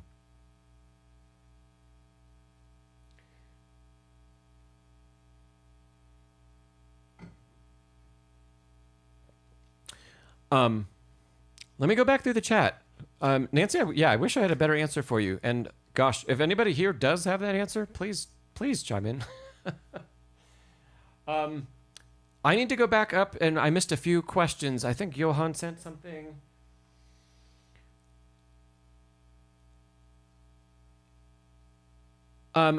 Joseph, I can answer your question about split screen fairly quickly. 2 cameras. I believe Alan used his phone and then compiled the 2 pieces of footage together later. Some students of mine have, they will join a Zoom call with multiple devices. So they'll have one from the side and they'll have a phone overhead or something like that that can show both, and we can, or more. One of my students, who is especially tech savvy, has simultaneously, I think he used OBS, and he has a split screen live and shows 3 different camera angles, and he can actually jump to any one of them that we need to from his computer, which is great for me. I don't have many students that are that capable with technology. I wouldn't know even how to do it. I'd have to go look it up. But yeah, multiple devices. Yeah. Okay. Let's see. Nathaniel, I'm seeing a question from you. Recently, you caught yourself while speeding up Alberti bass, and that you were hovering your arm instead of resting weight into the key bed. No, that's not wrong, actually. So playing with arm weight, when we have something that's moving more slowly, we can think about releasing weight into the key. However, great technique is about a balance between the two and knowing how much we're releasing. Because, and of course, this makes sense conceptually if you think about it. If our hands hover here and we're not playing anything, and we drop into the keys, completely drop and let gravity take over, this is going to sound bad. We're not going to be very accurate, and we're probably not going to play the keys I'm even aiming for. Let me try something where the fingers aren't spread out. That's truly dropping. The only reason my fingers are still on the keys is because of the friction between the fingertips and the key. Now, we don't actually play anything like that.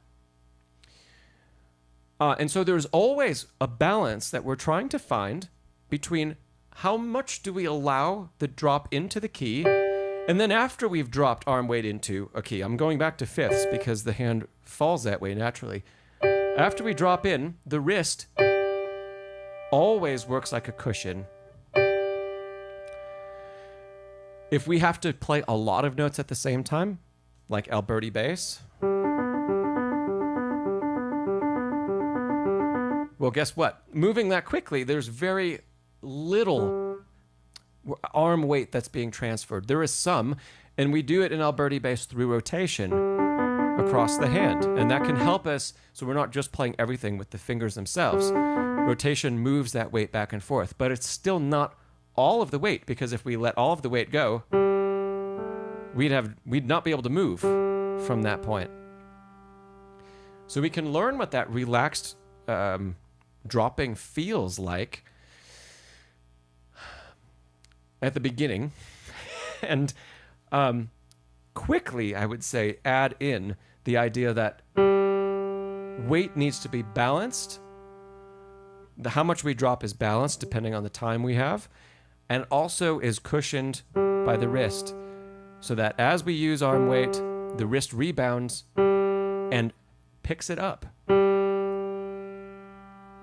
And so I can take my hand off the key, because you also know, Nathaniel, you also know that it takes very little pressure or weight to keep a key depressed. So if I, for example, play completely dropping a finger into the key, so I'm only holding with friction on the fingertip, as I release arm weight and I start holding more and more and more and more and more, the key is still down, and more and more, and now the key has come up, and now my hand is floating, right? But it takes very little weight to keep the key depressed. And we're using the wrist to help find that. After we drop in, the wrist finds that point, we release, and now if I want to lift the hand, I make almost no change. Yeah, so let's see. Nathaniel, I'm just seeing your comments right now. The tension stays in the forearm all the time. There's a difference between good tension and bad tension. Grasping, so we feel grasping in the forearm, the claw, right, that I sometimes talk about on the stream. The claw is bad tension. And then we're going to feel the byproducts up here in the forearm. That's not good, right? And if we're grasped and we're holding, and especially as we try to use the fingers through that, you're going to feel the tendons that go all the way from the fingertips all the way to the elbow. They're going to turn to fire, and your arm is going to feel like it's on fire. It's not a great feeling, right? Thanks, Dith. I was hoping for that. Okay, so that's bad tension, right? And we feel it in the forearm. However, holding the arm up and maintaining structure is good tension. Because if we had no tension at all, piano teachers, and myself included, we are always talking about tension-free playing and getting rid of it and all of that stuff. And what we really mean is getting rid of tension where it's not supposed to be. Because if we didn't have any in the body, we would just be a limp mess, a puddle on the floor. I wouldn't be able to sit on the bench without tension, right? I'm using muscles in a certain fashion just to stay upright. Holding our hand out at the keyboard uses certain muscles, right? Part of the reason the wrist movement is so important that we talk about a lot is because bad tension can creep into our playing when the good tension is too static. So if we're holding our arm in place and it's stuck, that's going to likely cause the claw to happen as well, even though we don't intend that. We might not be thinking about it. And when we get rid of the staticness in the arm here and allow it to move freely, but still have structure, a lot of that bad tension in the hand that we feel in the forearm can go away. Yeah. Dith, Dith, you should make a sound effect and send it over. Oh, I would love to have a button to press that says that for me. And Nathaniel, you followed that up with, so all about finding the right balance in different muscles. Absolutely. Yeah. I don't do yoga regularly, but the first time I was kind of introduced to this whole idea was when I was 15, 16. I was studying at the Wheaton College Conservatory, and I went to a masterclass on yoga for musicians. I don't know if I still even have the sheets, the handouts that were given from the class. But the point was not about developing flexibility like yoga is traditionally about. It was about developing body awareness, focused on specific muscle groups, so that when we are doing playing our respective instruments, because this was conservatory wide, that we know we can more accurately feel what's happening, and we're aware of what's happening, and then we can feel what we need to do to correct it. Body awareness is huge. Just doing yoga is going to give you a lot of that. The more poses you get into, it doesn't even have to be crazy. Chair yoga works. Really. We just want to feel certain muscles doing certain things. And if you haven't done something like that before, you'll find that your muscles start talking to you that you may not have heard speak, right? You may not have felt them in years, really long time. And they are probably having an effect on what you do at the piano as well. Seth, you said, does that help with balance while sitting? It can help with good posture. It can help with making sure that the biggest thing it helped me with was an awareness of my shoulders going up when I played a lot. And that was bad tension. And I was playing some really big repertoire, but through a position that was like this. And that tightness here crept all the way down the arm, and it made all kinds of stuff so much harder than it had to be. And the root of it was getting rid of this. Now, ironically, when I started getting rid of the shoulder tension, the tension moved to another part of the body, and it moved into my jaw. So it found another place to live. And I didn't realize it until I had my wisdom teeth taken out, and I tried playing the piano. And you'd think, well, you could still play the piano, but everything here was swollen. I didn't have a lot of movement. It hurt, right? Well, I found that I would move my mouth while I played, and I had no idea that I did that. And I didn't have anything on video, so I had no idea that was going on. And then all of a sudden, why is this hurt so much? Like, and it wasn't until that happened that I had that realization that, oh my gosh, I moved my tension from my shoulders to my face. And now I have to work on getting rid of that. Thanks, Nathaniel. So Seth, yes, to a point. Yes, to a point with the balance with sitting. Yeah. It would also even, the point the line I was going to draw was about strength, but yoga also does help with strength and core strength. So, yeah, it would help. And Nancy said, Alexander technique. I'm not very versed in it, but it's fantastic. Fantastic for body awareness.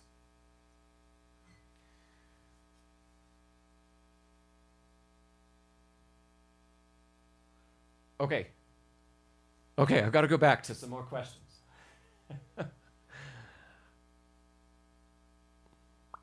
Let me see. Bethany, you had a question. If you are writing in a mode, say Lydian, what do you do for the key signature? Bethany, what I usually keep the major or minor key signature and add in the accidentals that go with the mode. I have not written something that stays so precisely in a mode and doesn't branch off into major or minor that I felt like I want to change the key signature. Also, a different key signature would look awfully strange to most people. So even if I'm borrowing pitches from certain modes, and I might borrow from more than one in a piece. So if I'm borrowing even just from one mode though, I will use the key signature that I would typically use for tonal music in that major or minor key. And then add the accidental where I need the pitch changed on a bar by bar basis.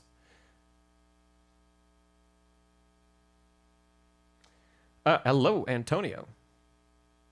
Dith, you said you could always switch to chant notation. Dith, have you seen chant notation?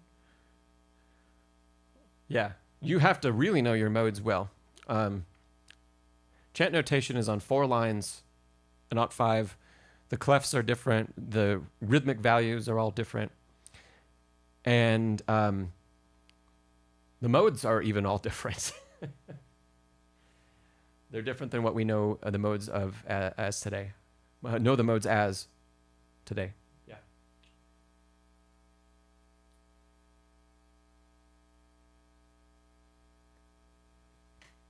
Let's see. Johann, was this a question? Let me see. Mendelssohn's Venetian Boat Song, lovely piece, Opus 19, number 6, is a study in legato. The notes, left hand should be subdued, yet played deeply into the keys. You find that very hard, and keeping it light and the boat theme going. Well, I'm very sure that I have that piece on my iPad.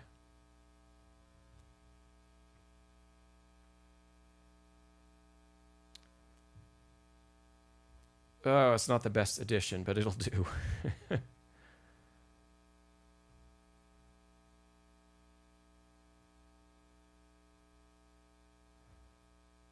Okay.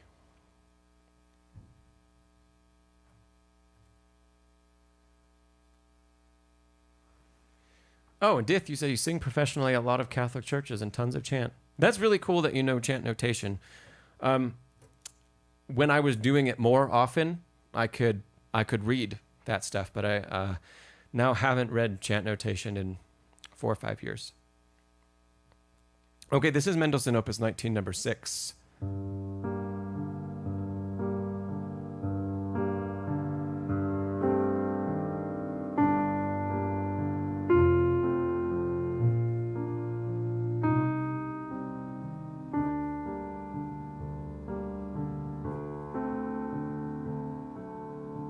Little intro.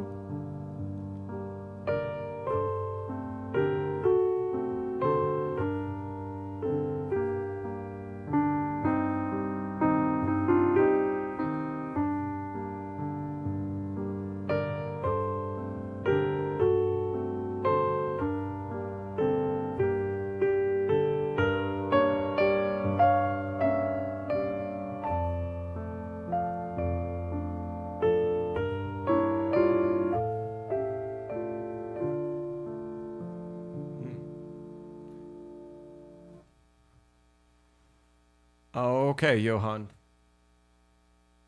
Did you mean Long Long? I've not heard of Lanning, but perhaps.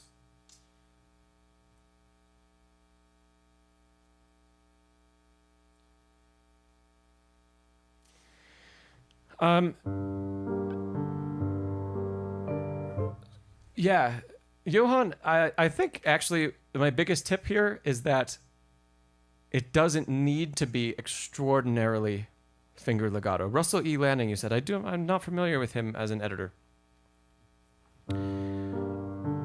So all of this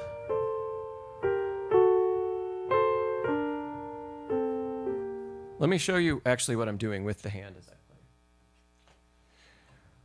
play. So even though this is marked with one slur, the pedal is in use.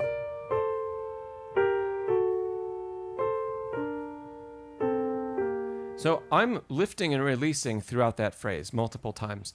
If I would try to connect, well, first off, it's not fully possible with any finger solution. There's always going to be a note that's missing as we transition. We could fake the legato in the thirds, but it's still not going to be true legato. And because of that, I don't have a problem with just letting the hand release. Same in the sixths. And that gives me a lot more control over the tone I would like. It's still totally legato. I would argue just as much so as attempting finger legato and then missing a note with a finger. So if your score says like 5-3, 4-2, 1-3, 2-4,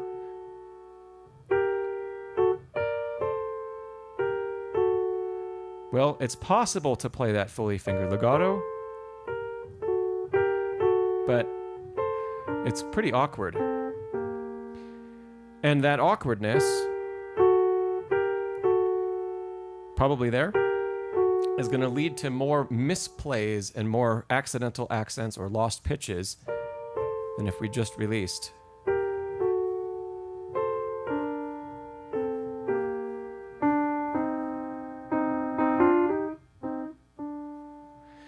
And that should make it easier.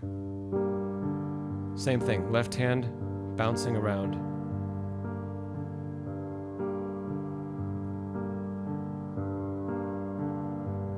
I said bouncing.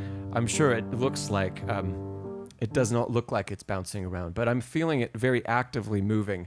I'm not really actually focused on playing and doing a lot of sinking in.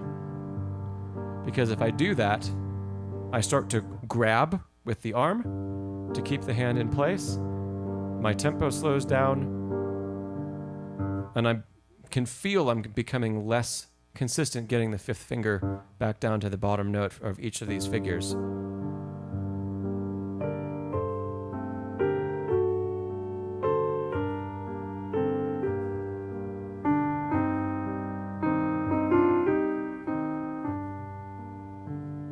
Now that one does need to be sustained. So right there, that D.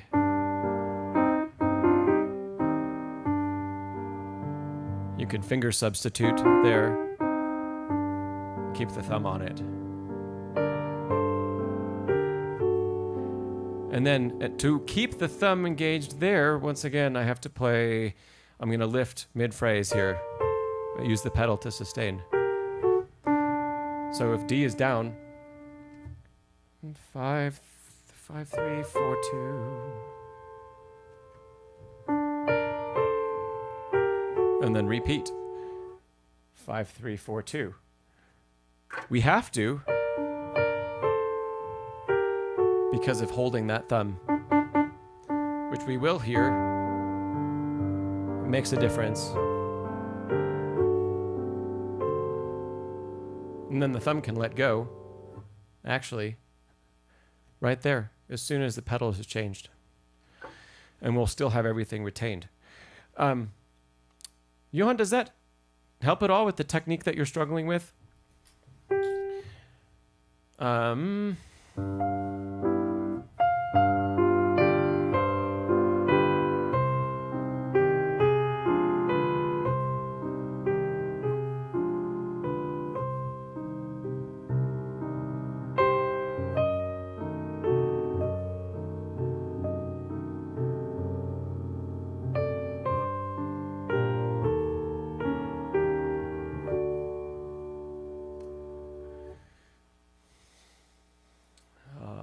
Yeah, Lurzi, Johan, get back to me. If you've got more questions, for sure, follow up and we'll continue talking about that.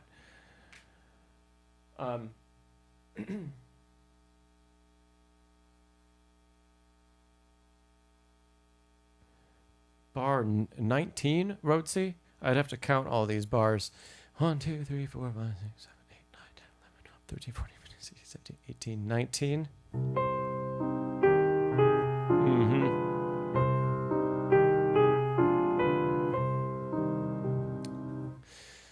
Yes, yes, Rotzi.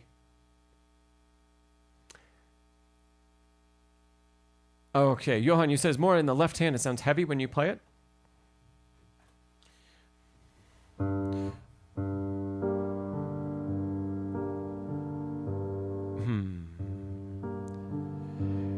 Your idea of how you're attacking the notes might need to change a little bit, because you said initially playing and sinking deeply into the keys.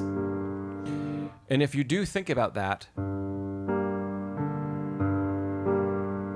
that does make our playing heavier.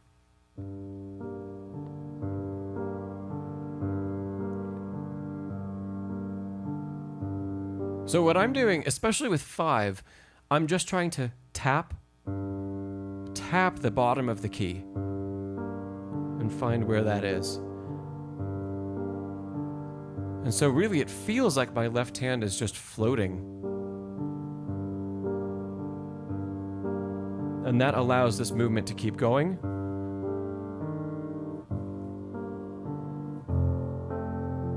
And everything else that we have to do. Yeah. Johan, I don't think that's a bad note, it might be better to think about it as the tonal product we want is deep and lush and resonant, but we don't have to approach physically playing the keys in a deep way, because as soon as we do, we slow down and we become heavy. Right? So I would still try to attain that sense of resonance, but do it with more of a floating hand.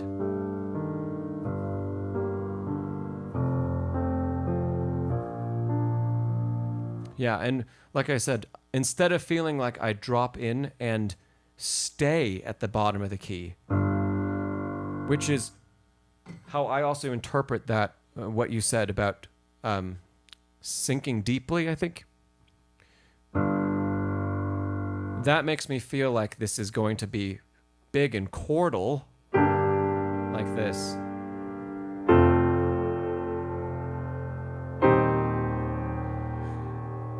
And that's very different. And we have plenty of time to let that movement happen, which we don't have here. Yeah. I hope that helps, Johan.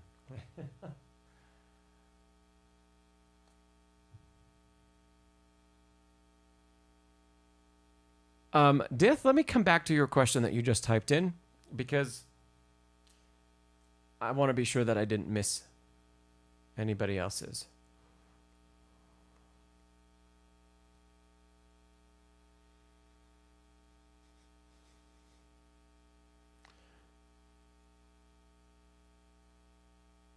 Nathaniel, let's see.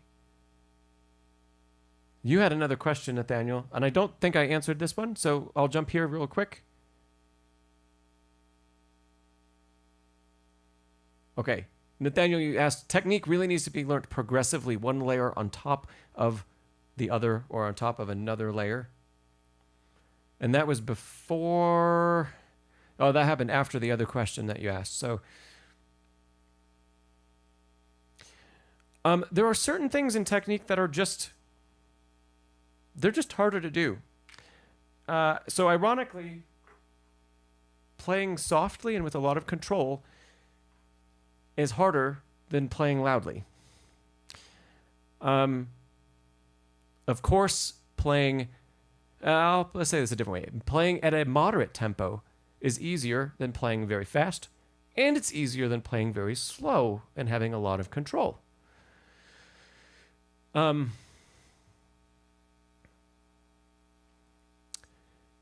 So does technique need to be built one layer at a time?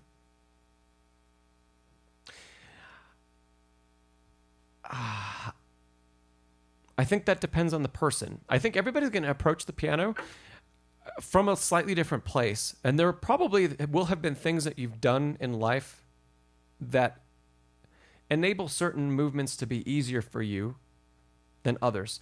So everybody that starts is going to have a different part of technique that they naturally excel at because of how they've used the body in the past.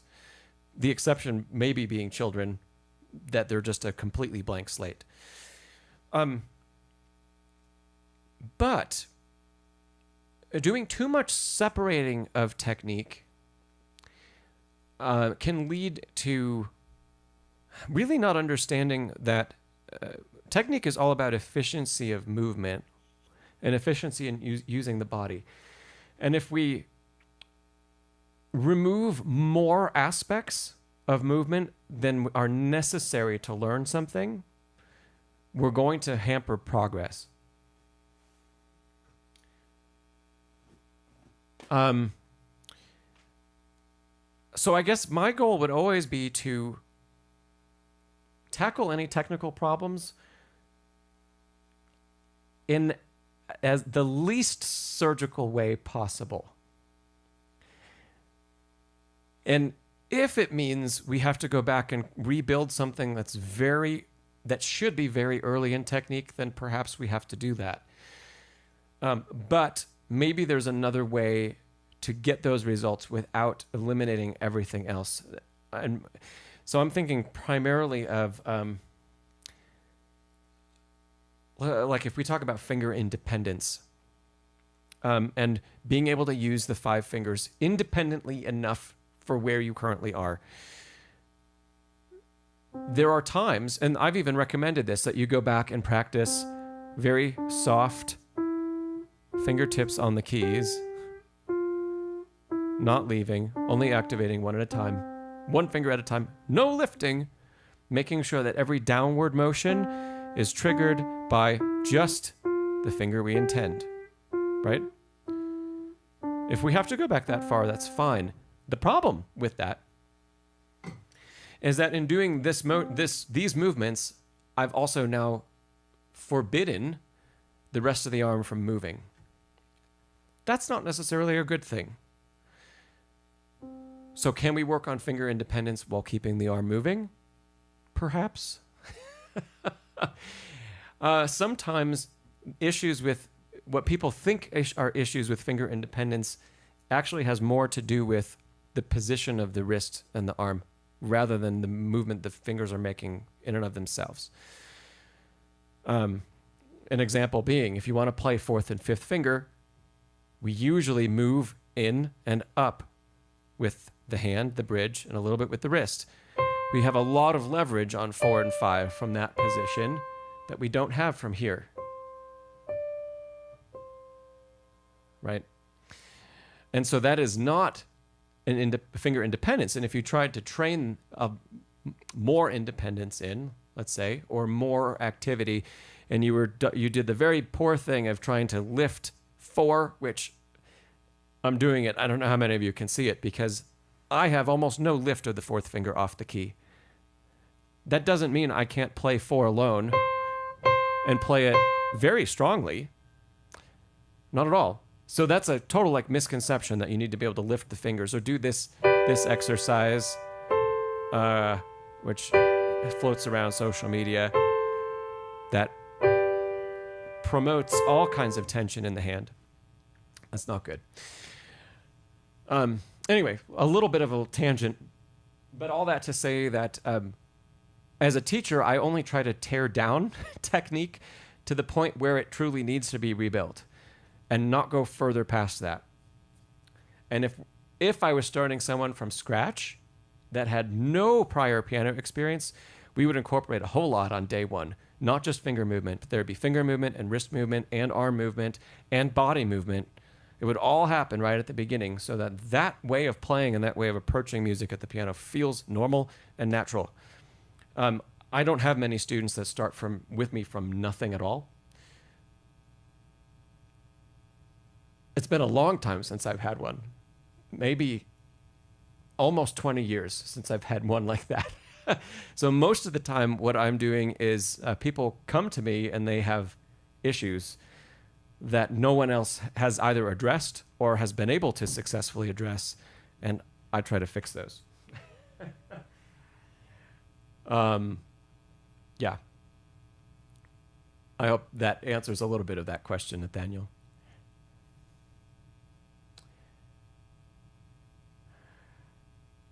I see there was a lot of talk about the Bartók piece. I'm just going to skip over all of that and move on.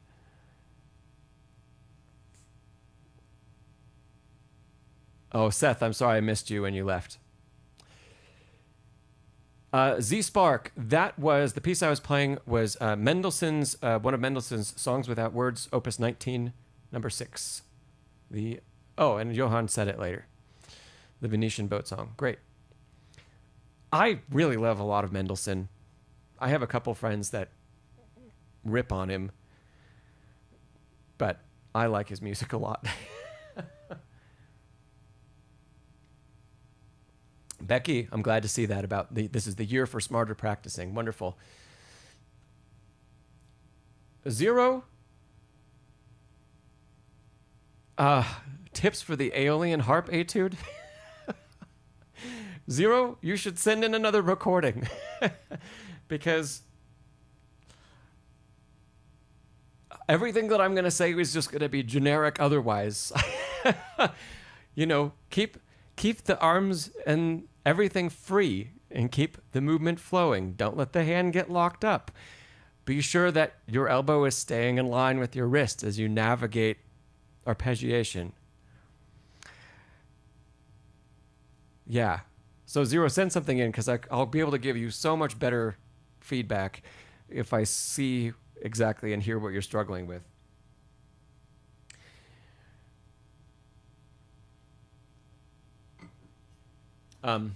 Zero, also, anywhere where there's a bigger dynamic, just keep it quiet. Keep things quietly for now, depending on where you are in your learning, how long it's been. But I feel like at the beginning of learning highly virtuosic movement, it's important to start with a lightness in mind. And that lightness is going to be what we need to retain as we try to move closer and closer to a fast tempo. It has to stay light. And no matter how much dynamic or accent articulation that we add in the future, it has to remain light. Otherwise, we get locked up. And the Chopin etudes are great at showing where problems happen. So, Zero, I'm going to leave it there for you today, and I will look forward to seeing your video. You can play light only after a warm-up. Try playing light right away. Not fast, just light. Is it Simon or Simeon? And the piano that is on my piano is a Lego piano. That's right, yes. Yeah.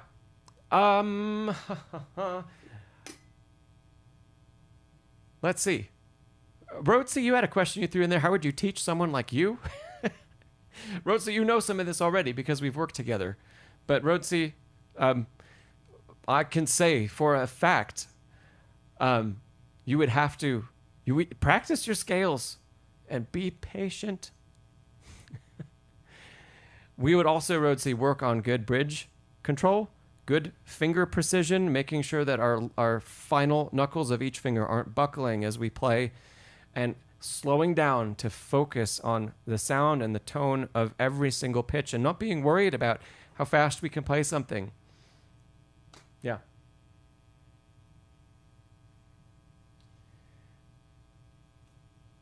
Frederick Smith, you said art of the fugue, especially number 4 and number 9, you want to learn them faster. Frederick, are you already reading and learning voices from the fugues separated?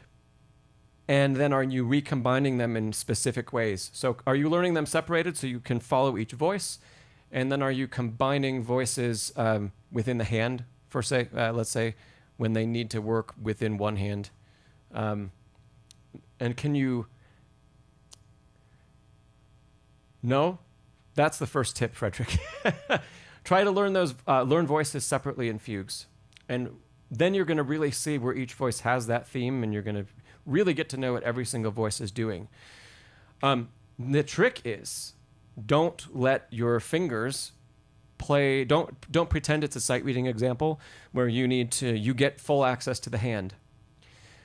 So it does help to take, say, 8 measures or something like that, maybe less, maybe 4 measures.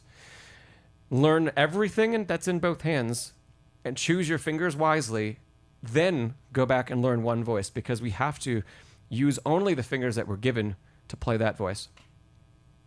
Thanks so much for being here, Bethany.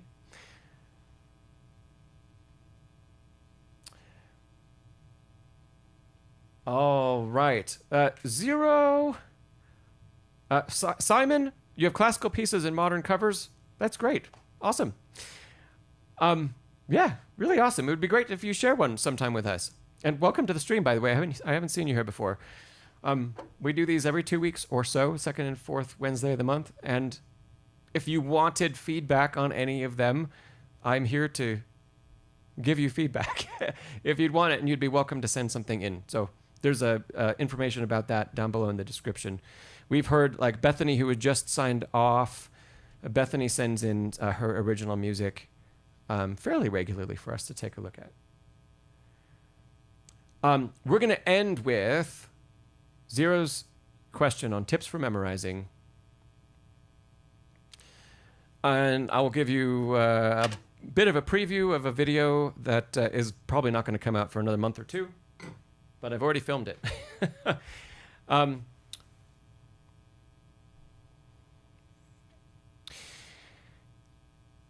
So,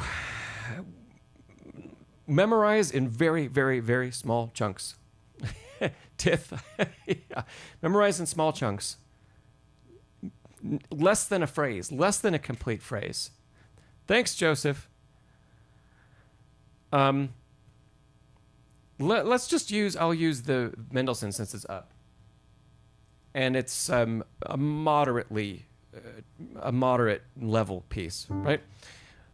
Okay, if I was going to memorize this, I would ask myself, I would ask my brain to remember. I'll clear everything else out for now. I'm going to start here. Let's see if I can get to there, 3 bars. It's not quite the end of the phrase. And I will give myself a couple times reading the score.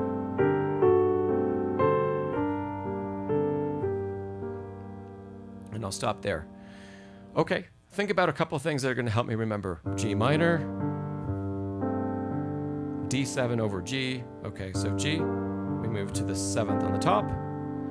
So pulling some landmarks out. Also, while I'm doing this, I'm actually looking away from the score. As soon as I say those landmarks out loud, G, minor, D with the 7 on top, I'm not looking at the score anymore. Okay, right hand I know plays in thirds. So, not looking at the score. I now know that much, 2 bars. Not looking at it.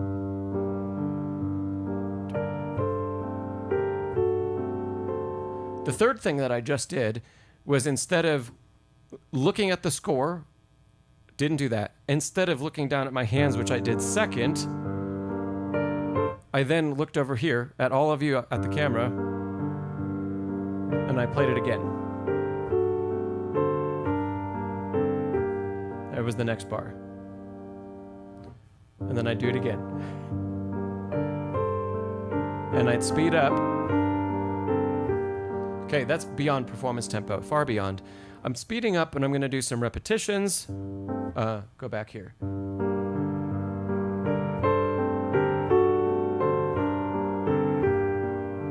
Okay, speeding up to help reinforce what the muscle memory is.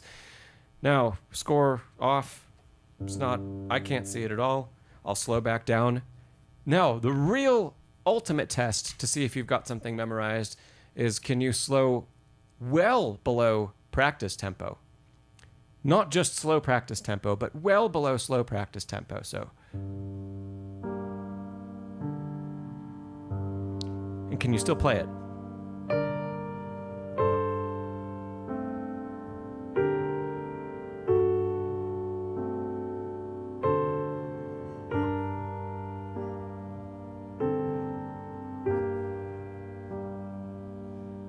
There it is.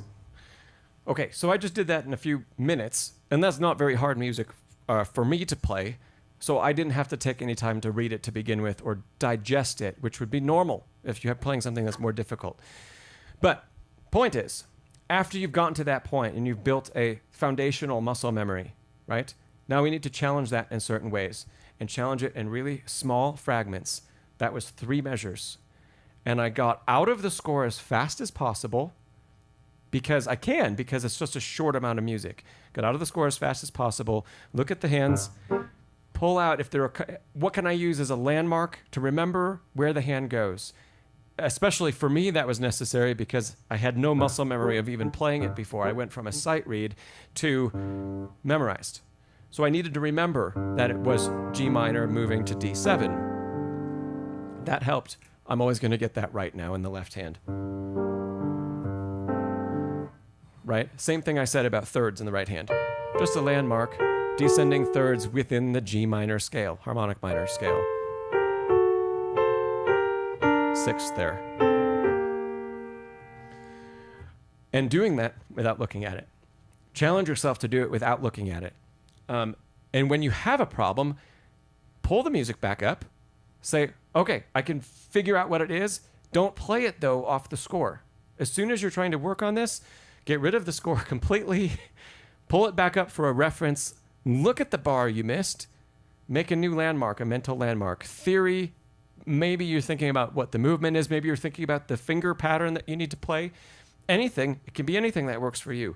Don't play it again until you turn the music back off.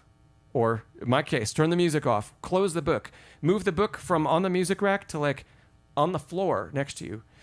Put it on a table somewhere else. If you need to close it, just be sure. I wouldn't close it if you don't have to. I'd rather move it away from your visual space and play it again from memory, without the score. But keep it close so that you can immediately open it. There's not a big break between what you're working on and when you need to reference something. You'll need to reference things all the time. That's fine.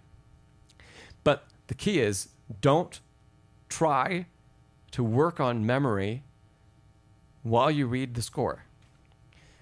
Take a small enough amount of music that you can play it without score pretty quickly, work on some repetitions, and do all of it without the score. And when you need that refresher, look, but don't play. And then come back and try it again. And if it's really gone downhill and you have to play it to remind yourself of what it feels like, fine. Try to only do that once. And then go back to no score. Then you've done that for a small phrase or a small chunk, fragment. Work on the next one after that. And before you know it, you'll have quite a lot of music memorized, actually. Because instead of relying on the score and instead of worrying about the visual of what we're looking at, you have started right away training the brain to do something differently. And you don't have to. Yeah, Zero, it is a war against yourself. You don't have to.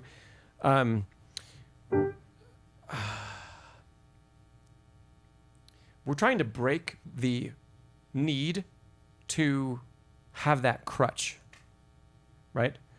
So we're doing that in a place that's very comfortable, hopefully home where we practice. And no matter what happens, it's okay. And there's no need to get frustrated. We just go step by step. But try to do it without looking. Because as soon as you give yourself that aid again, everything that we're trying to build, the muscle memory, maybe like watching our hands and realizing what it is that they're doing and being able to follow them on the keyboard. It looks a lot different. It feels different to play looking at your hands than looking at the score. Both are important skills. One may be more important in some arenas than the other. Depends. But both are really important. So we never get to look at the hands until we're not looking at the music. Sounds simple. But we want to get comfortable looking down. And then when that's comfortable, make sure that you can look away. If it's not a crazy challenging thing, if it's a Chopin etude, okay, you're not going to be able to play probably a lot of that without having a visual reference for where your hands are. Can you do some, though? Do you know the feel of the jumps and how everything's working to be able to navigate a few bars? Try it. Okay, we're going to wrap up. This has been a great stream. And Alan, I think I missed you, but thanks, Alan, for being here. And Alan played wonderfully at the beginning of the stream, some Ravel for us. And let's see. Let me, for those of you that are still here, let me give you the date of when our next stream is going to be. We're going to have a couple weeks off. So no stream on the 29th of January, no stream on the 5th of February, but we will meet again on the 12th, February 12th, second Wednesday in February. We'll have our next stream. And of course, anybody that wants to send some music in, please send it in. Dith, you look so upset. Yes, Nancy, see if you can do a little research on Bartók in particular and see what you can find about the modes he used.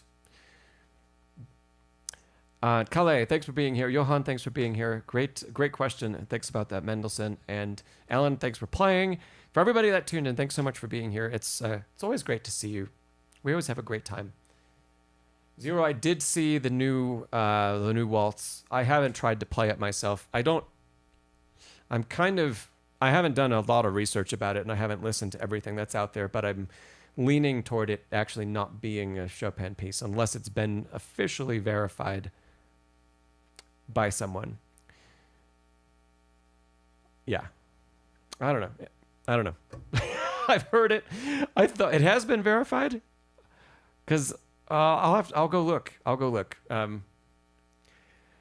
Because they said the signature matched, but the last I heard, it was still in debate whether it was like an exercise from a student or something like that.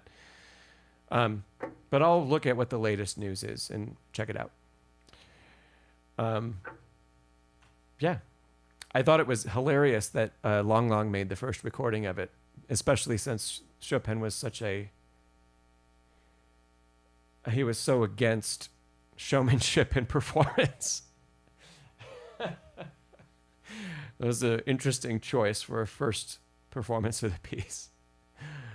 Calais, I don't know how they verified it, so I'll go and look that up. Oh yeah, Ben Lottie. I heard his playing of it. Yeah. 0. Yeah, that is some high praise for Chopin right there. Okay, everybody, we're gonna wrap up. And yeah, if you haven't checked out the video that I did on this light, check it out because you can win the light. It's worth $450. There's a link in that video, and the first 2 minutes have some really great music for you to check out. So I know a lot of people haven't seen it, so if you haven't seen it, go check it out. And see you on February 12th. And practice smarter and harder. Hit the thumbs up button. Thank you, Nancy. And yeah, see you in a couple weeks. Thanks again, everybody.